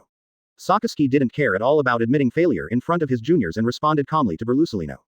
Huh, General Akainu admitted it. The students were shocked countless times. Don't say such terrible things. That kid is as strong as a monster. My shining fruit is very convenient to use. Borsalino raised his hands in surrender. Snort. Okay. You two, it's not embarrassing. Warring States waved his hands at the two of them in disgust. Today we are here to observe Xiaoche's physical skills, so don't disturb the training camp. Advertisement. You should also keep your voice down. He glanced sideways at him. Haha, karma. Garp just laughed twice, and then he was frozen by his eyes. Kizaru. Musical note epsilon backquote. Akainu sad face underscore. Students. Observe taijutsu sigma opening parenthesis DLLL. Gojo Toru. Katetsu katakana middle dot. Dot dot dot. The pleasant sun rises from Malinbando, and the unique smell of evaporated dew rises from the playground. Ignoring the embarrassing guys standing by the playground, Zephyr looked at Gojo Toru. I will talk to you about the military rank issue later. You can start now. Huh, start. Start with what? Toru Gojo was so confused that he could no longer be confused. Zephyr tilted his head slightly and lowered his voice. Taichi, didn't I say a few days ago that you can't let me off the hook? As for engaging in such a big battle, warring states meant that I would take advantage of this time to let you show off a few more physical skills. I thought it would be helpful to you in the future, so I agreed. Stare. Gojo Tetsu leaned back and stared directly into his eyes. Why'd I suspect that you just want to PR street you me for nothing? How can it be said so harshly? Didn't the warring states period make an exception for the colonel? Zephyr explained doubtfully. Oh, just wait for me. He said that it was so easy to get promoted, and that his feelings were all aimed at draining him. Gojo Toru squinted his eyes and smiled with a look of, I really misjudged you. Old man, in Marine's eyes, are all those physical skills just cabbage? Hearing this, Zephyr suddenly felt something was wrong. Just as he was about to explain, Gojo Toru raised his hand to interrupt. Marine is really, hey, those are the things my hometown has accumulated over hundreds of thousands of years, and now I want to take them all away just because I'm a colonel. Don't talk about a small colonel, even a general, or fleet admiral, I can play it myself. Quote. I came up with Tai Chi because I saw you, old man, having a good time. If you Marines treat me like an idiot, then I think being a pirate is actually pretty good. Gojo Toru was really a little angry. He didn't discuss it with him beforehand. Only later did he realize that he had set up such a stage and just stood up for him. Regardless of whether it was Sengoku's idea or not, he now needs a reasonable explanation. He has no control over how people here debase their own civilization, and he doesn't bother to care. But as long as it involves even a little bit of himself, he only has one sentence. I can give it, but you can't ask for it. Chapter 25 Let's bet. The 5 strands of hair and the hem of the clothes fluttered in the wind, and the momentum began to rise steadily. The lush grass around it all lay flat on the ground, like withered grass. Sengoku, Garp, and everyone present were stunned at the same time and looked in the direction of Gojo Toru. Gojo Toru raised his hand to take off his sunglasses, turned his head sideways, and stared at the people not far away with extremely dangerous eyes. What's happening? Zongguo and others couldn't help but frown slightly. They were very sensitive and instantly sensed Gojo Toru's undisguised hostility, but they couldn't figure out the reason for a moment. The students behind him were even more confused about what was going on, but this did not prevent them from being shocked by Gojo Toru's actions again. What did Zephyr say just now? Why did Gojo Toru look like he was going to kill Fleet Admiral after hearing it? Did Fleet Admiral disagree with Gojo Toru being the taijutsu teacher? No. After hearing about Gojo Toru's deeds, and considering the pressure he exerts now, he is qualified to be my taijutsu teacher no matter how young he is. Gion, who was also frightened, came to his senses and looked at Gojo Toru again with a hint of worry in his eyes. She didn't know what was going on, but treating the Marine Fleet Admiral in that manner was definitely dangerous. Just as she was about to go over to persuade Gojo Toru, Huo Shaoshan came up behind her and held her shoulders. Gion looked back in confusion, but Huo Shaoshan just shook his head and said something extremely reassuring. Don't worry, Mr. Zephyr is here. ... The other side. Zephyr, who had just figured out what Sengoku was planning, also noticed the movement beside him, but he did not try to stop Gojo Toru. Instead, he looked at Sengoku with a complicated expression. He felt helpless. Old goat, after becoming a fleet admiral, why do you have so many little thoughts? Zephyr also felt that what Zongguo did was not very decent. Isn't this just like robbery? After watching the battle that day, it was a foregone conclusion that Gojo Toru would become an admiral-level fighter in the future. As a result, you are now given a colonel, and you want to ask people for something comparable to the Marine Type 6, and even want to pack it all up and take it away. Zephyr shook his head and sighed, raised his hand and patted Gojo Toru on the shoulder, and said seriously. Do whatever you want. In this training camp, no one can bully my students, not even the Marine Fleet Admiral. Don't even think about becoming a pirate. As long as I'm alive, I won't let you suffer any injustice in the Marine. Quote. Hearing this, Gojo Toru's energy froze and he looked back at him in surprise. So handsome. So handsome. Any opinions? No, it's just that your glasses don't match your face. Gojo Toru looked at the narrow-framed glasses on his face and said jokingly. Advertisement. I'll give you a pair of sunglasses later and you'll be perfect when you wear them. Zephyr thought about the scene in his mind for a moment. He was sitting on a chair wearing sunglasses, and Gojo Toru, who was also wearing sunglasses, was next to him, smirking and waving a knife in front of the gangster's face. No, the more I think about it, the more I feel like he's a gang boss. To dispel the strange images in his mind, Zephyr urged unhappily. Shut up, do whatever you need to do, it will really waste time, you will have to practice for an extra hour later. I know, you nagging old man. After saying that, Gojo Toru raised the corner of his mouth wantonly, put his hands in his pockets, and walked towards Sengoku and the others. Step, step, step, step, step. His movements were neither fast nor slow, but his momentum was growing stronger, and soon he was 10 steps in front of Zanguo. Seeing his appearance, Sakazuki and Borsellino naturally could not pretend not to see it, and they stepped forward to block Gojo Toru. Borsellino was unfamiliar with Gojo Tetsu, so he didn't say anything. Sakazuki asked, Gojo, what are you doing? Gojo Toru did not answer. He stared at Sengoku with interest and asked with a smile. Old man, you want to take away my taijutsu? Question mark. Upon hearing this, several senior executives present all looked at Zanguo in an instant. Some had surprise in their eyes, some were puzzled, some were contemptuous, and some shook their heads and sighed. If that's the case, then you can do whatever you want. Sakazuki took a step back and stood aside. I'll treat you to a drink tonight, said Toru Gojo. Sakazuki nodded slightly when he heard this. Fleet Admiral is so scary, luckily I have digested the Pika Pika no Mi. Borsellino retreated to Sakazuki's side. Gojo Toru smiled and said, together tonight. You are so shameless. I don't want to take your senbei anymore. Garp pouted and joined the team to join in the fun. That's not what I meant. Seeing this, Zanguo wanted to explain himself with an embarrassed look on his face, but he didn't know how to start. On the side, he sighed inwardly and stood up and said. Hey, Gojo Shonen, don't blame Sengoku. I was the one who suggested this. It was indeed not a good idea. I apologize. No. Just as Zanguo was about to say something, a cold gaze shot out from Crane's eyes, freezing him in place. No matter what, Sengoku is a fleet admiral, and she can't bear to see fleet admiral leave a stain in front of the future of Marines. This is the bottom line. Zanguo felt very regretful. Although this could strengthen Marine, on the other hand, this little trick might weaken Marine instead of strengthening it. If Gojo Toru leaves Marine because of this, he will not be able to sleep well. Advertisement. I didn't go to see the Warring States period. Gojo Tetsu gave a polite smile to the Crane. Staff officer, he is joking. No one here is a fool. There is no need to say that. I won't make a big deal out of it. But someone is very disrespectful to me and my hometown culture, so I need a satisfactory answer. Quote. After hearing what Gojo Toru said, he had a better impression of the young man in front of him. He had talent and vision, but she didn't know if he had a partner. She smiled gently and asked. No problem. We are all here. As long as the request is reasonable, we can make a decision directly. I feel relieved when you say that. Gojo Toru twisted his neck and said slowly, then let's fight. What? He suspected that he was a little hard of hearing. You heard me right. Let's have a fight. I know a little bit about swords, guns, sticks, and fists and feet. Let's have a competition of physical skills. If I lose, I will unconditionally give Marine 3 sets of martial arts. Gojo Toru said with a little expectation. After hearing this, the few people all fell into deep thought. To be honest, they were all envious of Gojo Tetsu's physical skills after seeing them. If they could learn 1 or 2 of them, it would at least increase their combat power by 20% in a battle of the same level. This number may not seem like much, but it is actually quite exaggerated. Gojo Toru was much inferior to Sakazuki in all aspects, but he was able to fight like that. What if they were equal in strength?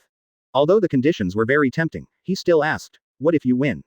I won't accept conditions that are too extreme.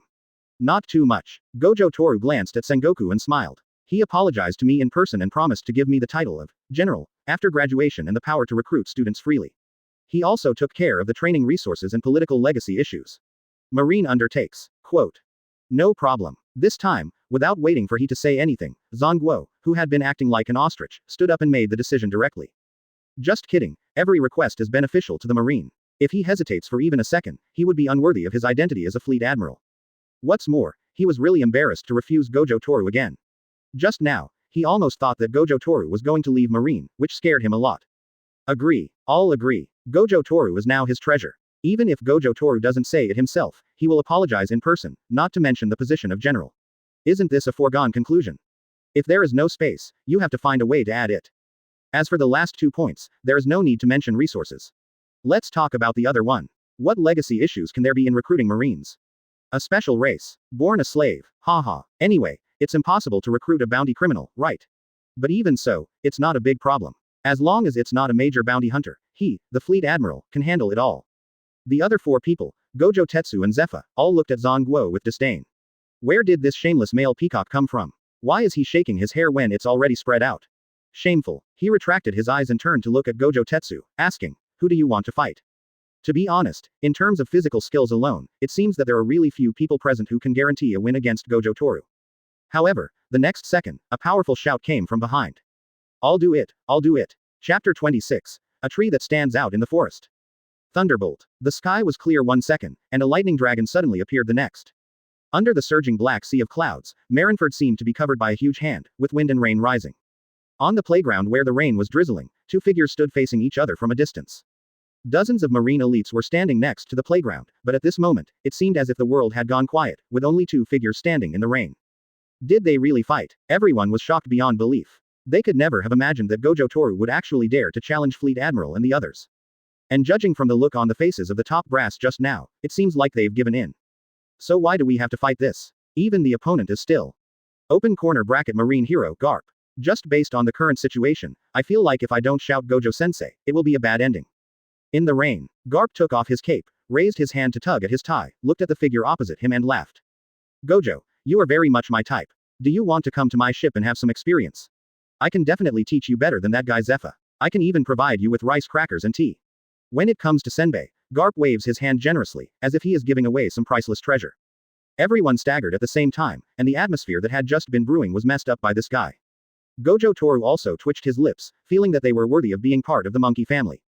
He said in a lukewarm voice, "Sure, as long as you can beat me into submission."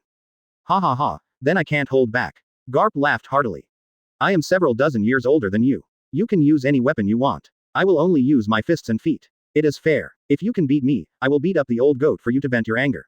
How about that? Thank you, Lieutenant General Garp. Gojo Toru smiled and nodded, then looked at the dazzling array of weapons racks nearby. There are many types, including mainstream, unpopular, and weird ones. It can be said that it is so complete that it cannot be more complete. These were all collected by Zephyr over the years, and now they were all taken out by Gojo Toru. But he didn't choose any weapon this time. He took a step forward with his bare hands and faced Garp. Huh, why don't you use it? Garp asked, scratching his head. We'll talk about that later. Gojo Toru said slowly. Today we are all here to watch taijutsu, so I don't want to spoil the fun. After saying this, Gojo Che lowered his knees, moved his arms forward and backward, hooked left and pushed right, bent his body like a tiger, and took a steady stance. Seeing this, Garp stretched his neck and blinked. This looks good, but it makes our physical skills look much cruder, ha ha ha. Everyone, don't fire all over the map. Advertisement. Gojo Che didn't reply, but just turned his front paw slightly and hooked it. Haha, good boy, come on. Before he finished speaking, Garp bent his knees slightly and stomped the ground hard. There was a dull bang, and a big hole was blown out on the lawn. The whole person flew out like a cannonball. Gojo Toru remained expressionless, facing the extremely powerful straight punch. He raised his palm and quickly pushed Garp's arm away, but Garp's inhuman strength made him retreat several steps before he was able to relieve the force. This was his first time fighting against the world's top since he came to this world. Sakazuki was obviously not at his peak, while Garp was truly in his prime. Before the fight began, he had been madly using his cursed power to strengthen his body without considering the consequences, but he really didn't know how long he could hold out. But it's almost the same. Bang! A muffled sound exploded in the training camp again. Garp, who was just a few meters away, suddenly disappeared, leaving only a puddle that had not yet closed. Gojo Toru frowned slightly, and subconsciously dodged Garp's attack, then turned around and struck Garp in the temple with a piercing palm. Buzz. The buzzing sound spread throughout my mind. Garp felt that the whole world suddenly became quiet, but he regained consciousness in just a moment. And it was this moment. Drink. Gojo Toru's footsteps were as fast as lightning. He stabbed behind Garp's ankles in an instant, hooked his arms around Garp's neck, and shouted loudly. The next moment, Garp, whose center was unstable after being tripped, was suddenly lifted up. Immediately afterwards, Gojo Toru slammed him towards the ground. Pour it down. Boom. A loud noise shook the rain curtain. Garp's upper body was inserted deeply into the several-meter-wide pit in an almost upside-down position. Oh! Exclamations suddenly arose. Everyone stood up straight, with indescribable astonishment in their eyes. They didn't see Gojo Toru's movements clearly just now, they only saw him dodging the attack. Then Lieutenant General Garp was smashed directly into the ground. Are you kidding me? That's a marine hero. ... He took a few steps forward, seemingly unaware of what he had just done. Sakazuki was originally fully focused, but at this moment he was dazed, his brows slightly furrowed, and a bit unbelievable. Advertisement. It's really scary. Fortunately, I wasn't the one to hit him. Kizaru raised his hand and patted his chest. Even Zeph's eyes were full of disbelief at this time. This physical technique is really ingenious. He knew that Toru Gojo's physical skills were strange and changeable, and he was also outstanding in cross-strength combat. But he is so young now, even if he tries his best, he can't be as good as Garp. But now they are using Garp as an onion. If it grows up, who else can stop it in terms of physical skills alone? Is this a person? Gion stayed in place in a daze. The anxious mood just now disappeared. He just opened his red lips slightly and didn't notice the rain hitting his clothes. Other side. Gojo Toru retracted his hand, turned his head to look at Garp, who had pulled him out of the soil, and shook his head helplessly. Well, the hard power is still far behind. Bah, not bad, ha ha ha, you are so awesome. I will have a fight with Zephyr later and snatch you away from him. Garp, who acted as if nothing was wrong, stood up and spit out the mud in his mouth, but he was laughing loudly, as if he was not the one who was beaten. Gojo Toru pushed back his wet hair and ignored this strange old man. He turned around and took out a black long gun from the weapons rack. The gun barrel is made of unknown metal. It is black and blue in color and has a cold luster. The spear's slender blade, with its obsidian-like edge, exudes a cold glow that fascinates men under the light, and so does the gun bottle. I danced a few guns and flowers with one hand, and it felt great. I don't know where old man Zephyr collected such a good thing. What man can refuse it? Compared with the wooden sticks used on the isolated island before, they are simply a 9-turn large intestine. Thunderbolt. A bolt of lightning flashed across the sky, awakening people with different moods in the field, and their eyes focused on the field again. Gojo Toru held a black spear, pointing the spear point diagonally at the ground. Raindrops slowly slid down from the blood groove of the spear tip, stirring up white water splashes on the puddles. The misty rain curtain, thousands of eyes. Gojo Toru returned to the front of Garp, and agitated emotions filled his brain again. The sword has no eyes, Lieutenant General Garp, be careful. Garp has not been this happy for a long time, and his voice is even more excited.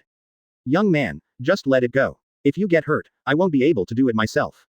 Same for you. Gojo Toru smiled sickly and stared at the mountain-like figure in front of him with burning eyes. Boom. White lightning flashed, and thunder enveloped Marineford. The whole place fell silent, and the tip of the gun instantly drew a black line. Chapter 27 then cut it off with the wind. Tread. Gojo Toru rushed out with a gun in one hand, his figure was as fast as lightning, and the tip of the gun cut through the rain curtain, causing a whistling sound. Garp's signature smile appeared on his face, and he stood there, his rough knuckles making a crackling sound from being pinched. Ha! Gojo Toru shouted loudly and approached like a ghost, his spear piercing Garp like a dragon emerging from the sea. Garp was not in a hurry, and he suddenly punched out with his fist, which was the last one to arrive first. Clang. Next second, Gojo Toru's pupils suddenly shrank. The tip of the gun in front of him was actually caught by his fist. This doesn't use armed color. Garp grinned while holding the spear. Ha ha ha, what do you think? Marine 6 styles isn't bad, right? Iron block. Hearing this, Gojo Toru instantly understood which of the 6 moves this was. Although Garp had never used it in the original novel, even the CP9 guys could move freely when they used the iron block, so Garp certainly couldn't do that. Worse than him. Gojo Toru was very depressed. Didn't they say that iron block was a skill that would lead to his death? Why doesn't it work for him? I have been suffering from the sand sculpture netizens for a long time. No matter how much he complained, Gojo Toru's reaction was not slow at all, and the spear in his hand fired rapidly again. Swoosh, swoosh. A strong wind suddenly blew up in the field and rain fell heavily. With the clanging of metal, the rain curtain between the two men was pierced with dozens of holes by the 5 spears, and the gun bodies turned into layers of afterimages, which was dazzling. This extremely fierce explosive power amazed all the strong men present. But if he could fire several shots in a row, it meant that he didn't hit the target at all, otherwise 2 shots would have been enough. Garp punched as fast as the wind, but he only blocked and did not counterattack. He moved back slowly and steadily. It seemed that he was surrounded by danger, but in fact, each punch was just right without any flaws. It can be said that decades of combat experience have been fully utilized. Gojo Toru tried his best, but the tip of the gun in his hand was always half an inch short. The attack and defense between the two was like a superb art, which made the onlookers dazzled. But before everyone had time to be amazed, the next scene directly made them terrified. Just then, Gojo Toru ran out of breath and had to retreat to gather his strength. Garp, who was unharmed, rushed forward suddenly, and with one punch he broke through Gojo Toru's hasty defense, and then he blasted out with his fist as strong as a fully charged string. Ha! One can imagine the strength of marine hero, Garp, which he gained by pounding mountains and smashing ships. As soon as the fist was thrown out, the raindrops falling from the air exploded into white mist in the air. The terrifying force even scattered the raindrops on half of the playground. Gojo Toru's heart was filled with alarm and he raised his spear to block without hesitation, but a spear alone was like a praying mantis raising its arms in the face of a landslide. Advertisement. Boom. With a loud bang, a fan-shaped air wave composed of grass leaves and water mist suddenly swept across the entire playground, and the onlookers had to raise their arms to resist. However, Gojo Toru's spear had no power to resist and was bent in an instant, hitting his chest hard. Bang. The whole person flew backwards at a speed far exceeding the air wave, turning into an afterimage. Boom. A corner of the teaching building collapsed, and debris flew everywhere. Sprinkle. In front of Garp, who was like a great devil, a streak of blood fell to the ground. Just one punch and the movement stopped suddenly. The entire playground fell into dead silence, and the excitement that had just filled my heart plummeted to freezing point in an instant. The blow that Gojo Tetsu received can almost be declared retired. For some reason, Gion's heart suddenly trembled, and then he ran towards the teaching building with an anxious look on his face. But just halfway through the run, a familiar voice came from the ruins. That's awesome. Everyone turned around and looked in the direction of the sound. I saw Gojo Toru half supporting a stone wall, spitting out a mouthful of blood foam, then he lifted the stone wall and walked out, his face showing a bit of madness. Oh my god, I almost died. Ha ha ha, I can feel that this punch is still a long way off. Garp put his hands on his hips and laughed heartily. The fact is just as Garp said, when Gojo Toru realized that he couldn't block the attack, he immediately mobilized all his cursed energy to protect the part that was attacked. Otherwise, with Garp's strength, he would be disabled if not dead, unless he learned the reversal technique. Gojo Toru tore off his torn coat, pulled out the spear from the rubble, and his eyes narrowed slightly. I have to say that Garp is really too strong. But that's what makes it interesting. Next second, Gojo Toru's body broke through the rain curtain again, and in the blink of an eye he was in front of Garp again. He swept the gun across, and a black light tore through the rain curtain. Garp calmly swung his fist to block, but the moment his invincible fist touched the tip of the gun, his pupils suddenly shrank and he quickly leaned back to retract his action. But no matter how fast he reacted, he was still a step slow. Black flash. Swoosh. The pitch black tip of the gun swept past without any hindrance, and a blood line deep enough to see the bone instantly appeared on Garp's fist. As Gojo Toru finished firing his gun, he stomped his feet on the ground, accelerated again, and raised his elbow to push towards Garp. Bang. The extremely powerful top elbow hits the center of the body. Advertisement. Puff. Garp's eyes instantly widened as if they were about to burst, and he flew backwards like an arrow. Gojo Toru followed closely, intending to kill him at once, and approached Garp again while he was still in the air. Garp showed a look of horror for the first time since the Battle of God Valley. He suppressed the pain in his heart, kicked rapidly and continuously while sliding in the air, and used moonwalk to pull his body to the side. Swoosh. The next moment, the black spear tip pierced through the place where Garp should have been, and sank deep into the ground. The spear tip twisted and the ground cracked. Gojo Tetsu's chest was bruised and purple, his eyes seemed to be stained with blood, veins on his forehead bulged, and he broke through the rain again and moved towards Garp who had not yet stood firm. Inside the training camp, everyone was on edge, eyes filled with astonishment. Even Borsellino, who had been sneaking around all day, was looking intently at the two figures moving across the playground at great speed. Only Zhongguo, who was driven into a corner by He, clenched his fists tightly and trembled with excitement. Bang, bang, bang. There were loud noises and muffled thunder intertwined, and the sound of breaking wind echoed with the rain. Wherever the spear passed, everything shattered and exploded, and nothing in the world could stop it. At this moment, Garp didn't need to be domineering, as the disadvantage of using fists against guns was revealed. The tip of the spear was wrapped in black lightning, making it difficult for him to counterattack or even get close to him. He could only keep retreating until he found Gojo Toru's weakness.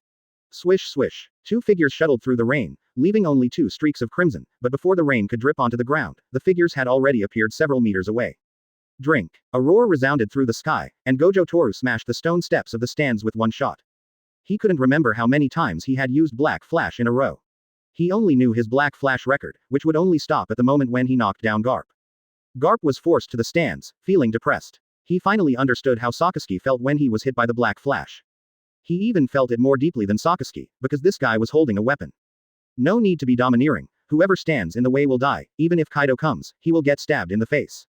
He really wanted to report it now. It was a pure physical skill exchange. This Black Flash was considered a skill no matter how you looked at it.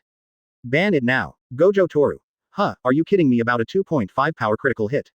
Let's make an assumption. Let's assume that one punch has 1000 Dao force, and one Black Flash goes down, 1000 to the power of 2.5, so you go for it. No advanced domineering head blocking. This is also the reason why Gojo Toru dares to do whatever he wants. With just teleportation and Black Flash, he can walk sideways on the sea, not to mention after he learned domineering. Dog Warring states, how dare you plot against me? Eat lousy and you will get a Black Flash. Bang. A corner of the stands was smashed into pieces.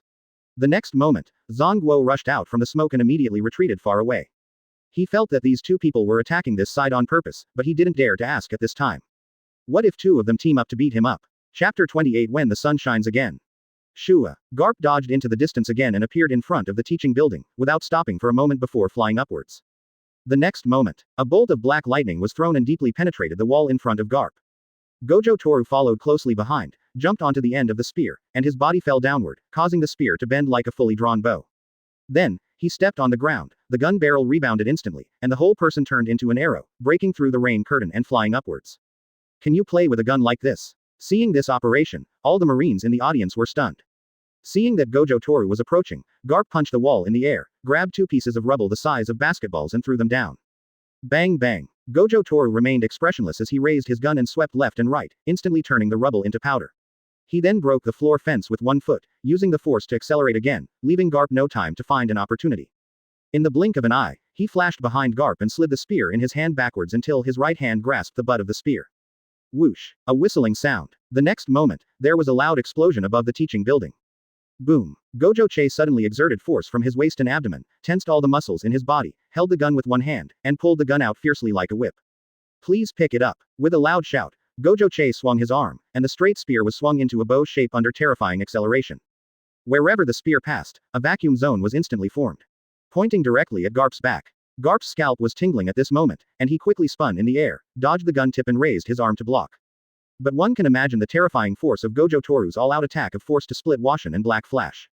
Bang! At the moment of contact, the iron block that Garp was concentrating on was violently broken in an instant, and the whole person turned into a cannonball and fell diagonally downward. Boom! In an instant, a large hole was knocked out in the middle of the teaching building. Under the gust of wind, thick smoke and dust were pushed out, and Garp disappeared in it.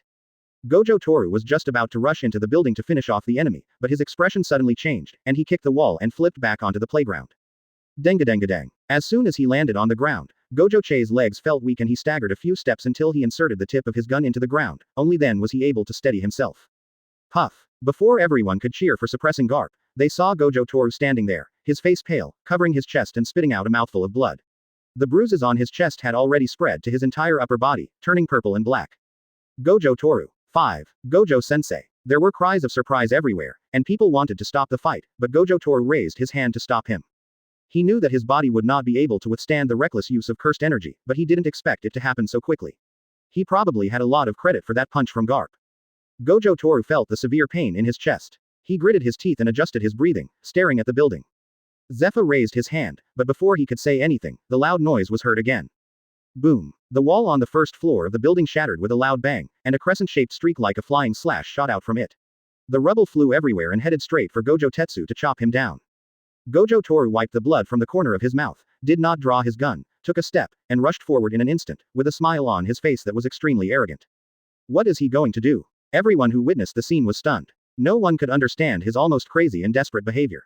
However, the next second, everyone was shocked and stood still, with their jaws almost dropping to the ground. Gojo Toru, laughing wildly, stretched out his hands without hesitation and resolutely faced the terrifying Storm Kick's attack. In an instant, his palms were covered in blood. The scene was shocking and unbelievable. Advertisement. But the next moment, Gojo Che suddenly exerted force in his waist and abdomen, tensed his muscles, and then he actually clamped the fierce slash in his palm, and then used himself as the axis, slowly turning. Under his influence, the slashing blow no longer hurt himself, nor did it dissipate, and the whistling sound was still extremely violent. Drink! Gojo Che shouted loudly, shaking the air around him. Immediately afterwards, veins bulged in his arms, and he forcefully slashed Lan's foot back towards where it came from. This unprecedented horrifying scene was deeply imprinted in everyone's mind, and it is likely that no one will ever forget it in their lifetime. Garp, who had just walked out of the building, stood there in shock. Why didn't I know that my attack would turn? He murmured blankly. Next second, boom! Garp, who had just come out, was knocked back by his own storm kick. Bricks in the load-bearing walls below collapsed, and 4 entire floors collapsed in an instant. Before the smoke had time to spread, a sharp gun wind arrived in an instant, suppressing everything here. Garp's forehead was bleeding, his eyes were wide open, and he was about to stand up to continue, but the tip of the black spear had already quietly touched his throat, and a thin line of blood slowly slid down. Tick-tock, tick-tock. Raindrops dripped from the broken beams, creating a white splash on the tip of the gun and diluting the scarlet pool on the ground. Garp stood there in a daze, the young man at the end of the spear reflected in his eyes. After a moment, his signature smile appeared again. Good boy, it seems that in the future your surname will be Gojo, ha ha ha ha. Gojo Toru stood on the collapsed stone pile, retracted his spear, his lips turned sickly pale, and he smiled arrogantly. You don't have to tell me. Quote. Garp was choked and frowned. You little brat, I'm giving in to you, don't you understand? You don't know how to respect the elderly and love the young. Humph. After saying that, he leaned back and fell asleep on the spot with his legs spread out. Quote. Looking at Garp, who fell asleep in a second and was snorting, Gojo Toru's mouth twitched twice. Old man Zephyr is right. Senbei really can damage your brain.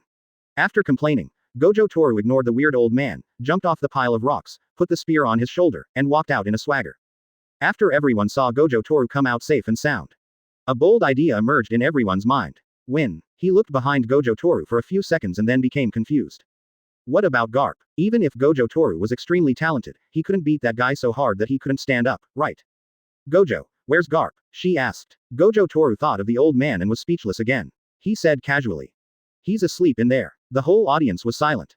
Everyone stared at the young man with the gun, and a surge of blood rose in their hearts for some unknown reason. Marine hero, knocked unconscious by our training camp students. Next second. Oh, the cheers suddenly came like a tide, drowning out the sound of thunder and rain. Everyone rushed over excitedly, lifted Gojo Toru up and threw him high into the sky, cheering one after another. Gion, who had already turned pale behind the crowd, also smiled at this moment, leaning on the railing and watching quietly. Seeing him grinning and shouting, it hurts, she couldn't help but cover her mouth and secretly laugh. What an incredible man. Zephyr had pushed aside several students at some point, snatched Gojo Toru from their hands, and yelled that he would take him for treatment, but his gentle movements did not suit his physique. Sakazuki and Borsalino looked at each other, and there seemed to be a raging fire in their eyes. Advertisement. Seeing this, Borsalino quickly raised his hands in surrender. The Pikachu fruit is already convenient enough, I don't want to train with you. He walked towards the ruins of the building, shaking his head and sighing. She knew Garp, that unreliable guy. If Gojo Toru said he was asleep, he must have really fallen asleep. There was no other possibility. Suddenly, she paused, looked back at the group of excited young students, and murmured in a murmur. Is that so, Garp? Gojo Toru let Zephyr put him down and looked up at the tall walls of Marineford in the distance. The word, justice, above is a bit glaring. He shook the spear in his hand, black lightning appeared again, and then he threw the spear out fiercely. Shua, a black light suddenly flashed across Marineford. The next moment, the spear was deeply inserted into the center of the two characters, and the end of the spear made a series of trembling sounds in the air. At this moment, as long as someone looks up, they can see the word justice. A black spot. Gojo Toru turned to look at the Marine Fleet Admiral with an arrogant attitude.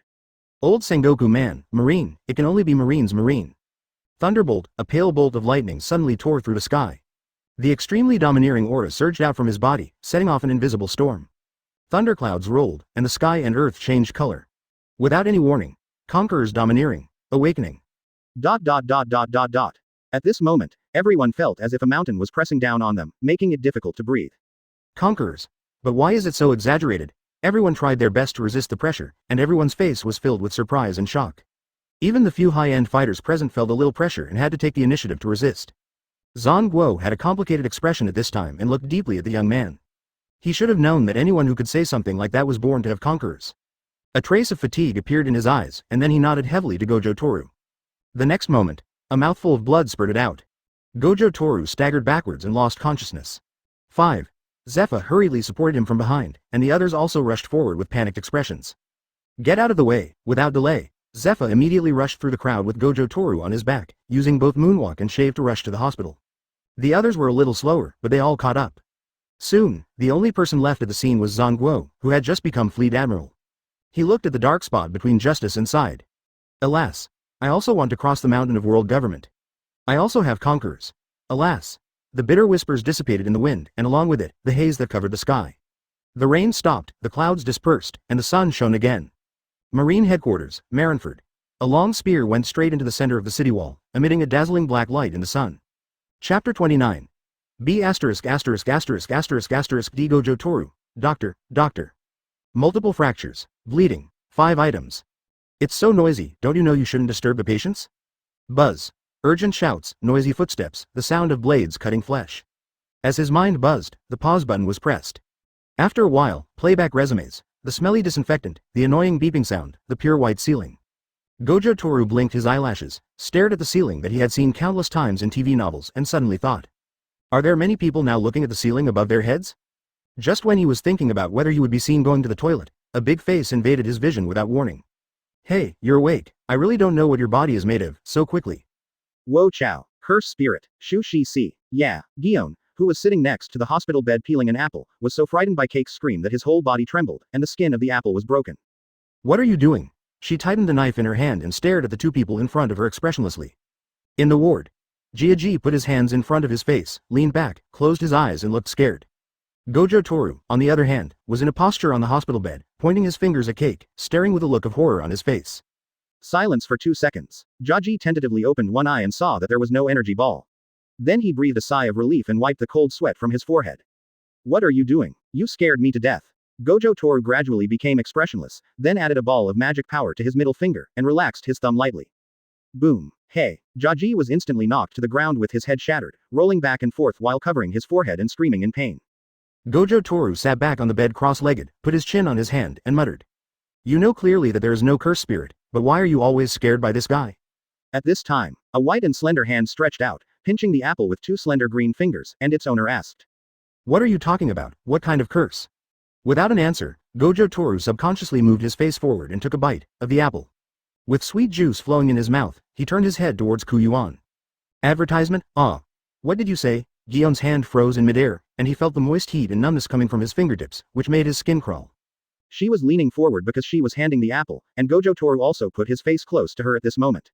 Face to face, she could feel the hot breath blowing across her cheeks.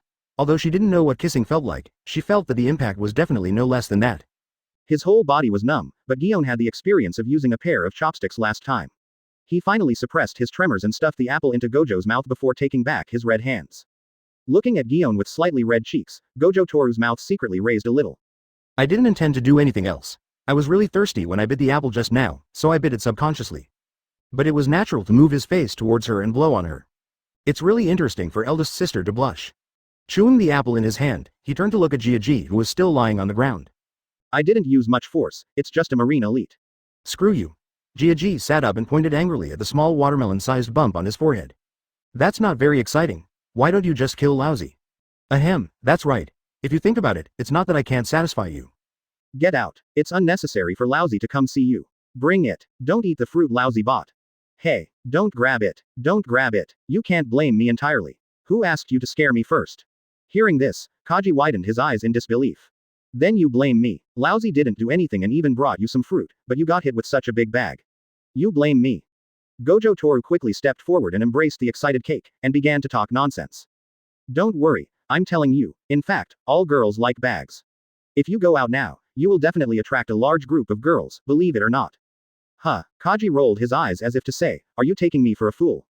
You don't believe it, right? Look, Gojo Toru turned to look at Gion and said, Sister Gion, do you like bags? What's the meaning? Want to give yourself a gift? Thinking of this, Gion looked at Gojo Toru who was serious in front of him and couldn't help but sigh in his heart. Is fast-paced music popular now? At such a young age, having only known each other for less than 10 days, you have already made it this far. She really has a spontaneous personality. I don't really like it. I'm busy training every day so I don't have time to carry it, but I think no girl can refuse it. Gion tucked her hair behind her ears, turned her face away, revealing her small, fair ears. See, I didn't lie to you. Gojo Toru turned his head. Yeah, good brother. Jaji immediately became excited and nodded vigorously, wishing he could go to the female soldiers training camp right away. Advertisement. He now has self-knowledge and no longer pesters Gion. During the 2 days that Gojo Toru was unconscious, Gion took time out every day to take care of him. Coupled with Gojo's strength, any discerning person can see that the two of them are the most suitable match. A real man should look forward. Gojo Tetsu pounded his chest. Good brother, for life. Go ahead, don't keep the beautiful ladies waiting too long. Thanks, brother, I'll bring you your favorite dessert later. After saying that, Jaji first took out a comb and combed his hair twice, then walked away with a happy face. I wave my sleeves and not a single cloud is taken away. Gojo Toru bit his apple and waved goodbye to the door with a relieved smile on his face. What a clear mind. It reminded him of those freshman college students. They really made him miss them. Gojo Toru was lost in his memories, not noticing behind him. Gion, with red light in his eyes, was slowly approaching. The next moment, bang bang. After 2 crisp sounds, Gojo Toru successfully received 2 bags. Gion glared at him and then left angrily. Hiss. Gojo Toru knelt on the bed, gasping for cold air. He raised his hands to his head, wanting to cover his head but not daring to. In the end, he could only use the method of rubbing with his mind to relieve the pain. It took me a while to recover. He wiped his eyes and lay back on the bed. Gojo Toru, who was thinking in a whim, raised his hands and looked around for a moment, then exerted all his strength and shouted. Conquerors. Nothing happened. It doesn't work. Gojo Toru scratched his head, somewhat confused. He remembered that before he fainted, he awakened conquerors. Did the memory get split? Last fantasy before the coma. Unconvinced, Gojo Toru tried several more positions, trying to release conquerors. Final. Gojo Toru collapsed on the solid-colored bed sheets, looking out the window with his limbs weak. Even the transformation posture of Tiga is useless, so it seems that I really haven't awakened. Tisk, no one told me how many days I've been lying down. What time is it now? Did Brother Ming call me? What if no one goes to collect the money? Chapter 30. A big cart that cannot be pulled by a small horse. Oh, try something else. A person's self-talk is very jumpy. I don't know where it starts and where it ends, but it doesn't feel boring at all. The sun outside the window was gradually fading, and Tetsu Gojo was studying weather, using Sailor Moon's transformation pose, plus Super Lollipop's transformation pose, to activate the conquerors in the body, was reliable, when the crisp gate of opening sound sounded. Let me ask, are those the physical skills from your hometown just now? Zephyr pushed open the door and walked in, asking with a slightly weird look on his face. Did you hurt your head? He thought again. Gojo Toru glanced at him, then withdrew his gaze and continued to worry about the arrangement and combination of postures. You don't even have a conquerors, but you still deserve to learn your own tricks. Humph. Quote. Veins popped up on Zephyr's forehead. The contempt in this brat's eyes is no longer shy at all, right? Teach me how to respect your teacher. You be ********** D. He raised his fist fiercely. Bang. The big bump on my head that just disappeared has risen again. Gojo Toru held his head, tears welling up in the corners of his eyes. Old man, teach me how to awaken conquerors. What a mess, haven't you already awakened? Zephyr said impatiently. Really? It's not a fantasy before death. Then why can't it be used? Hearing this, Zephyr closed his eyes and rubbed his brows as if tired. What's wrong? I know I can't control it just after awakening, but why can't I feel any trace of domineering? Gojo Toru said with a bitter face, puzzled. Zephyr opened his eyes and tapped his head. Do you think the conquerors that makes me feel pressured is something you can tap now? It's just unconscious. You are not qualified to support that level of domineering. To put it simply, your will is not strong enough and firm enough. Or your will is not pure. It's not enough to overthrow the world government. Quote exclamation mark exclamation mark exclamation mark exclamation mark exclamation mark quote. As soon as Jingtian's words came out, Zephyr was so frightened that he immediately rushed towards him and grabbed his mouth. You, kid, please pay attention to what you are saying. He carefully checked everything around, left and right, outside the door and behind the windows. Finally, he scanned it carefully with his sense of sight, and then he breathed a sigh of relief. I just pretend that I didn't hear anything just now. No matter what you do in the future, please pay attention to me. Can you say such nonsense outside? He said angrily. Advertisement. Gojo Toru sat cross-legged on the bed, holding half of his face with his hands, and said with a smile. It's just the two of us, what does it have to do with each other? Quote. Don't give me that playful smile. Just remember what I say. Although he was a little touched in his heart, Zephyr still scolded him with a serious face. To be honest, he was really frightened by this kid, even more frightened than when Garp vowed never to eat senbei again and to overthrow the world government. Fortunately he dared to say it. Hey, got it. Gojo Toru raised his hand, and then returned to the original topic. Zephyr was also afraid that he would say something even more shocking, so he quickly followed the topic and said. That thing of yours, I can tell from what you just said. Rather than ambition, I think it's more like a trivial matter that's already been settled in your heart. In fact, this was what made his scalp tingle the most. Toru Gojo said that he would eat a strawberry daifuku after a meal. It was just a matter of convenience. When you put it like that, it doesn't seem to be considered ambition. Gojo Toru said suddenly. Look, what am I talking about? Well, that can only be said to be what you plan to do, not your goal. Think about what you said before, if you really think so from the bottom of your heart. Zephyr reminded, rubbing his eyebrows. What I said. Gojo Toru lowered his head and thought for a moment, then suddenly punched his palm. I see. It turns out I got myself into trouble. Previously, he thought his idea was, get rid of the world government, so I am the only one who is supreme. But in fact, his real idea is, I am the only one who is supreme, so I want to get rid of the world government. Although it seems that only the order is different, the meaning is completely different. After figuring it out, Gojo Toru felt that his whole body suddenly became unobstructed, and every cell in his body began to jump for joy, and then boiled. Next second. Buzz. The overwhelming blue-purple energy suddenly rushed out of Gojo-che's body like a dam opening. In an instant, the ward began to wail, the ceiling shook, and dust flew everywhere. Zephyr had just raised his hand and hadn't said anything to stop him when his domineering aura disappeared in an instant, like the tide receding. Gojo Toru's face turned extremely pale, and his entire brain was suddenly filled with a stabbing pain like needles, which was even more exaggerated than the infinite overload. Advertisement. Hey, kid, do you still dare to mess around? Zephyr crossed his arms, with a look on his face that said I knew it. Do you think awakening the conquerors means you have control? Oh, without a matching physique, how can a pony pull a big cart? Suddenly, his eyes narrowed slightly, as if he had thought of something. So, the physical strength you have is not your own. Gojo Toru, with his head against the bed, turned his head and retorted.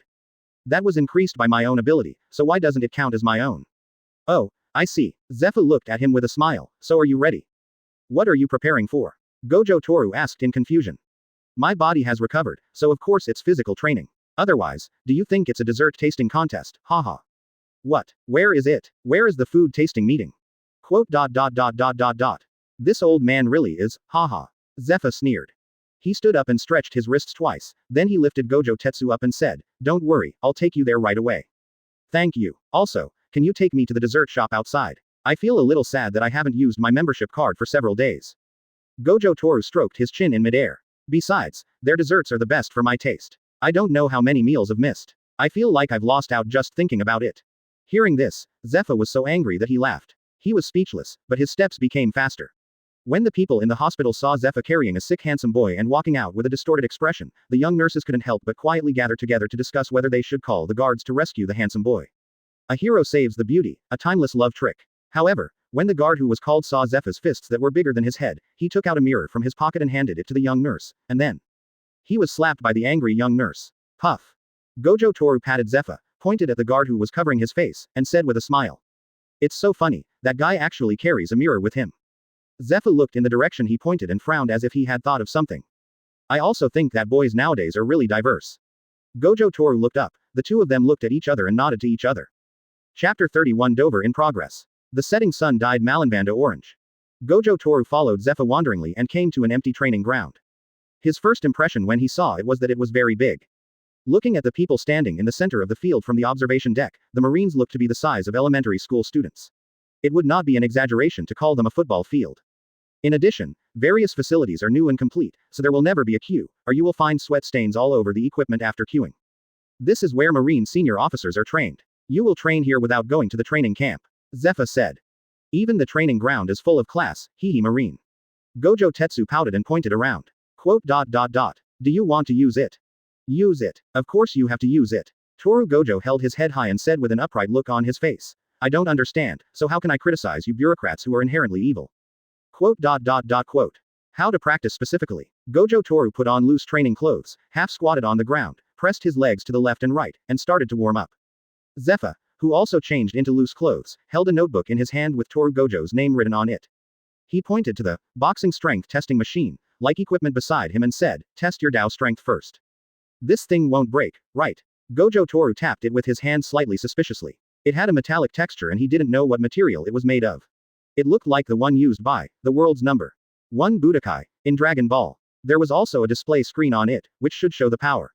Worth it. You don't have to fight with the kind of power that Garp has. Zephyr added. So you can only use your own physical power. Quote dot dot dot. I understand. Toru Gojo nodded. After that, he stood in front of the machine, without mobilizing the magic power, and simply punched it.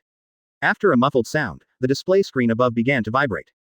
Gojo Toru stared without blinking, he was also curious about what his power level was.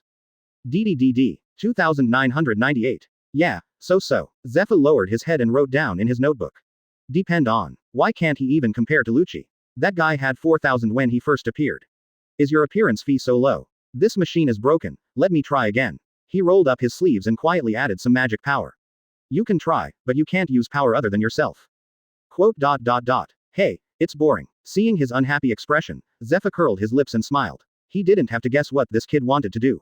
Ignoring him, Zephyr was writing and drawing in his notebook, thinking about a suitable training plan. Gojo Toru squatted on the ground and drew circles. Suddenly, he looked in one direction and said, "Hey," turned around and asked doubtfully. "Old man, isn't that gun stuck outside? Why is it here?" Advertisement. Hearing this, Zephyr cursed. You silly boy, do you have the nerve to say that? Just stick my gun into the wall. Quote dot dot dot. Hey, hee. Toru Gojo touched his nose, isn't that because I'm on top? HMPH, of course the gun is here, otherwise it would be like leaving a hole in the Marine's facade. Don't forget that I am also a Marine. Zephyr glared at him angrily and continued. Also, if you throw your gun around again, I will break your legs. This means, the gun is mine. After reacting, Gojo Toru's eyes suddenly lit up, and he jumped over and grabbed the gun in his hand. To be honest, after he woke up, he regretted pretending to be that way. He felt like a seriously ill General Moshier, throwing everything away. But when it came to getting it back, he was a little embarrassed, after all, in front of so many people. But there is no way out. Zephyr gives him another try. Old man Zephyr understands him. He knows how to get the big treasure back for him. As soon as he got the gun, Toru Gojo couldn't wait to play with it. The gun flashed and he started playing with it. Hoo. Within a moment, a crosswind blew in the open space. On the side, Seeing that he liked the gun so much, Zephyr did not disturb him at this time and quietly watched the young man dancing with the gun. Weapons really have to follow the right person. He sighed in his heart. In fact, he also likes this kind of handsome weapon. I remember that when he was a kid, he made a wooden hammer tied to his hand. He used that child's toy to save his future wife. Later, every time he captured pirates, he would collect all the weapons he seized. After all, what man wouldn't like that? Well, he doesn't need it, and that's just because his physique makes it too weird to use guns and swords, and they are not as good as fists. Now, seeing my favorite junior playing with my favorite weapons, I feel like I have fulfilled my childhood wish. Zephyr thought so. Call. Gojo Toru stroked the gun barrel, exhaled freely, and looked satisfied. But soon, he looked up and down with a slightly distressed look at the 3-meter-long spear in his hand. He himself is only 2 meters 1 meter tall, several heads taller than him. It's good, but it's too long and inconvenient to carry. Zephyr came over and nodded. All long weapons are like this. I heard that Whitebeard keeps his kongyunchi under the seat every day and only pulls it out when he needs it. It would be nice if it could be shrunk. Gojo Toru muttered, holding his chin with his hand. How is that possible? Zephyr waved his hand and took out his notebook. Okay, let's start training. Then he pulled out a backpack from behind and handed it to Gojo Toru. First, train your strength and endurance. Put this on your back and run 10 laps to warm up. It's just running with weights, how can it be useful? Gojo Toru reached out to take it with a questioning look on his face. Advertisement. The result is the next second. Bang. As soon as Zephyr let go, Gojo Toru fell directly to the ground with the bag, raising a huge cloud of dust. Quote. Old man, how heavy is this thing? It took him a lot of effort to lift the bag. Zephyr glanced at him and said calmly. The science department has newly developed materials. This package is about 10 tons. Quote. Have you ever heard of gradual progress? Please tell me. Zephyr pointed at the track and said in a tone that left no room for negotiation. 10 laps, run quickly. Wait a minute, running 10 laps around the football field with this thing on your back is too much. And you won't let me use my cursed power, I'll die after running. Curse power. 11 circles. Quote. Okay, I understand, I'll go right away. Watching Gojo Toru's difficult back as he walked toward the runway, Zephyr turned around to look at the backpack that was twice as big as his, and curled his lips as if to say, you've gotten a good deal. At the same time, New World, Punk Hazard Island. All the alarm lights in the laboratories on the island flashed collectively, and urgent alarm bells rang throughout the island. Stop him. Support quickly. Ah, help. There was chaos and noise, and wailing everywhere. Boom. The laboratory door exploded from the inside. Then, Doflamingo slowly walked out of the smoke, holding an apple with purple patterns. Diamante and Lao Ji were slightly behind, the latter holding a purple-haired researcher in a white coat. Don Quixote family. After receiving news of the artificial blue dragon fruit from Gojo Toru, Doflamingo summoned 2 members of the family, raided the island, and successfully obtained the fruit.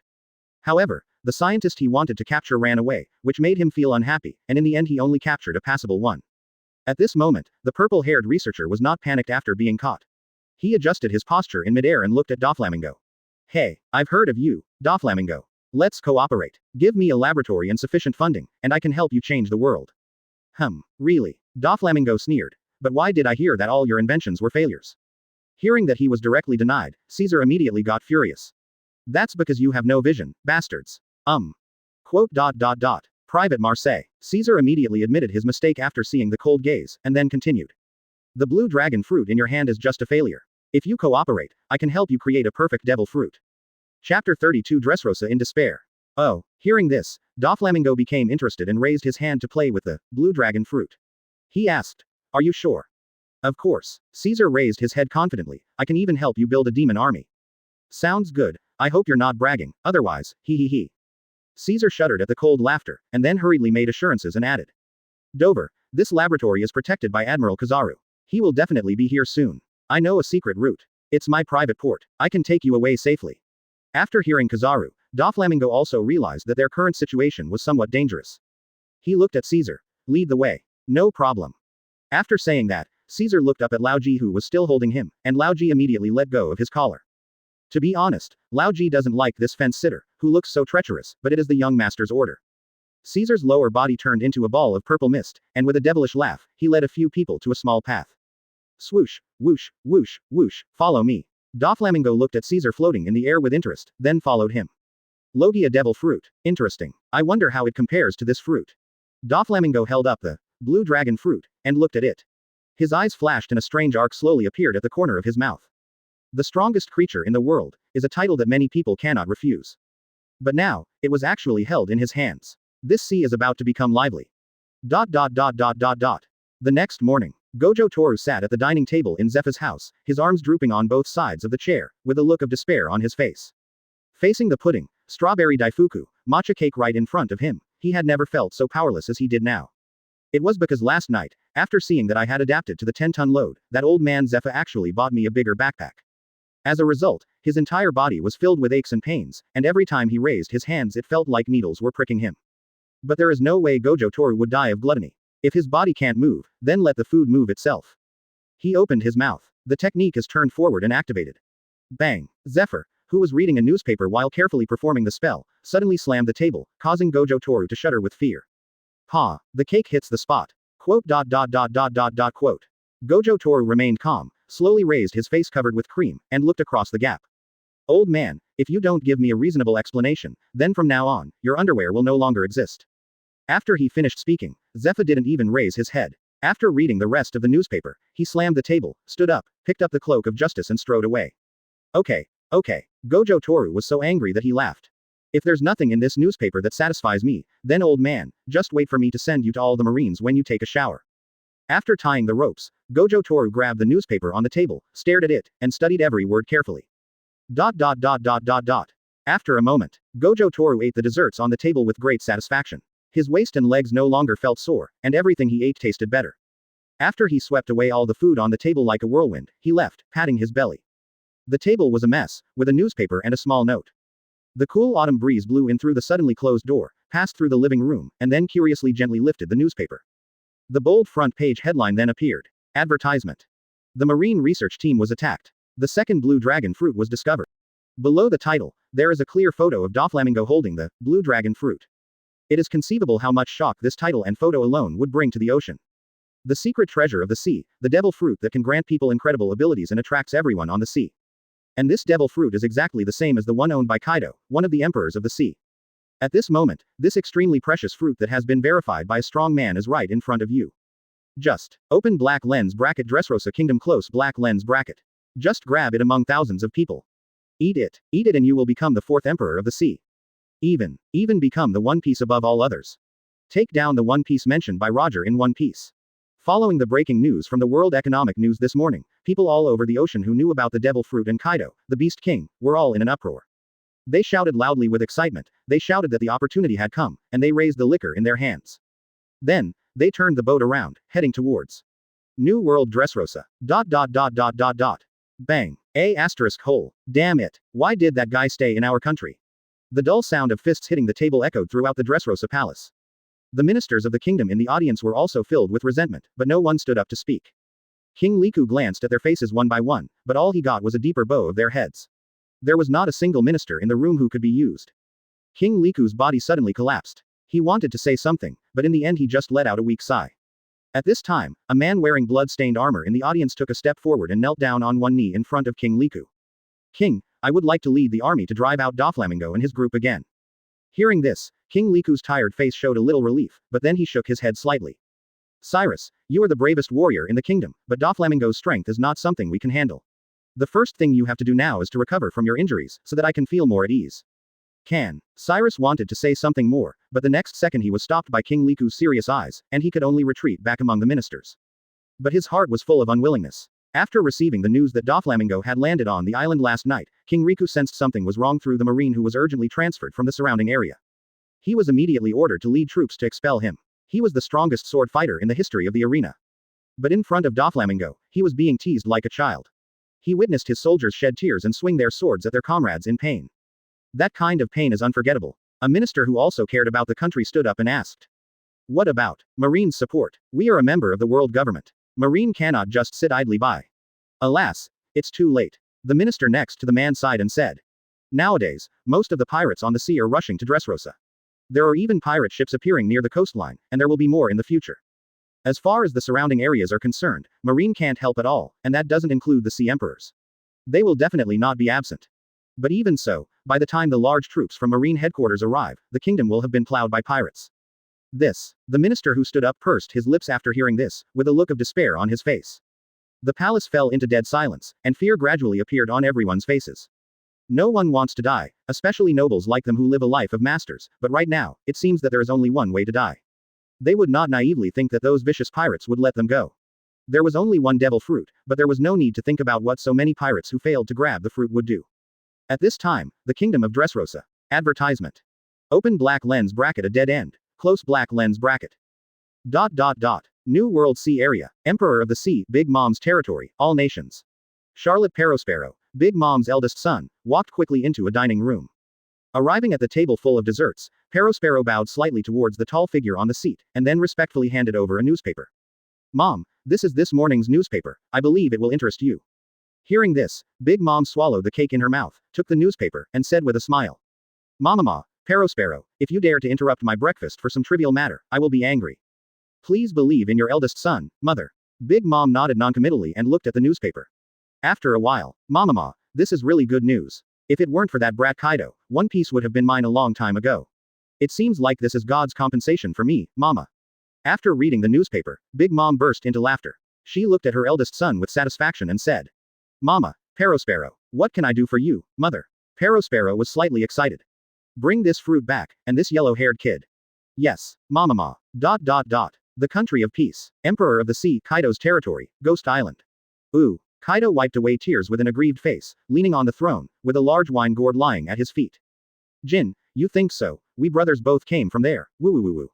I will bring that fruit back. The flames rose violently behind Jin, leaving a cold word and left. ... Another sea area. Emperor of the Sea, Whitebeard's car, the Moby DK.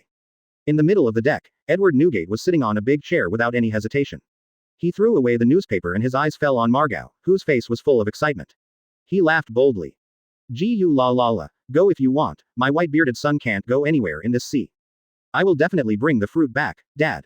Gu la la la la la la. Somewhere. Read forth. An unknown Shanks stepped on the table and laughed. Something interesting happened, we can have a party again. Oh, little ones. Set sail. Target. Dressrosa. ...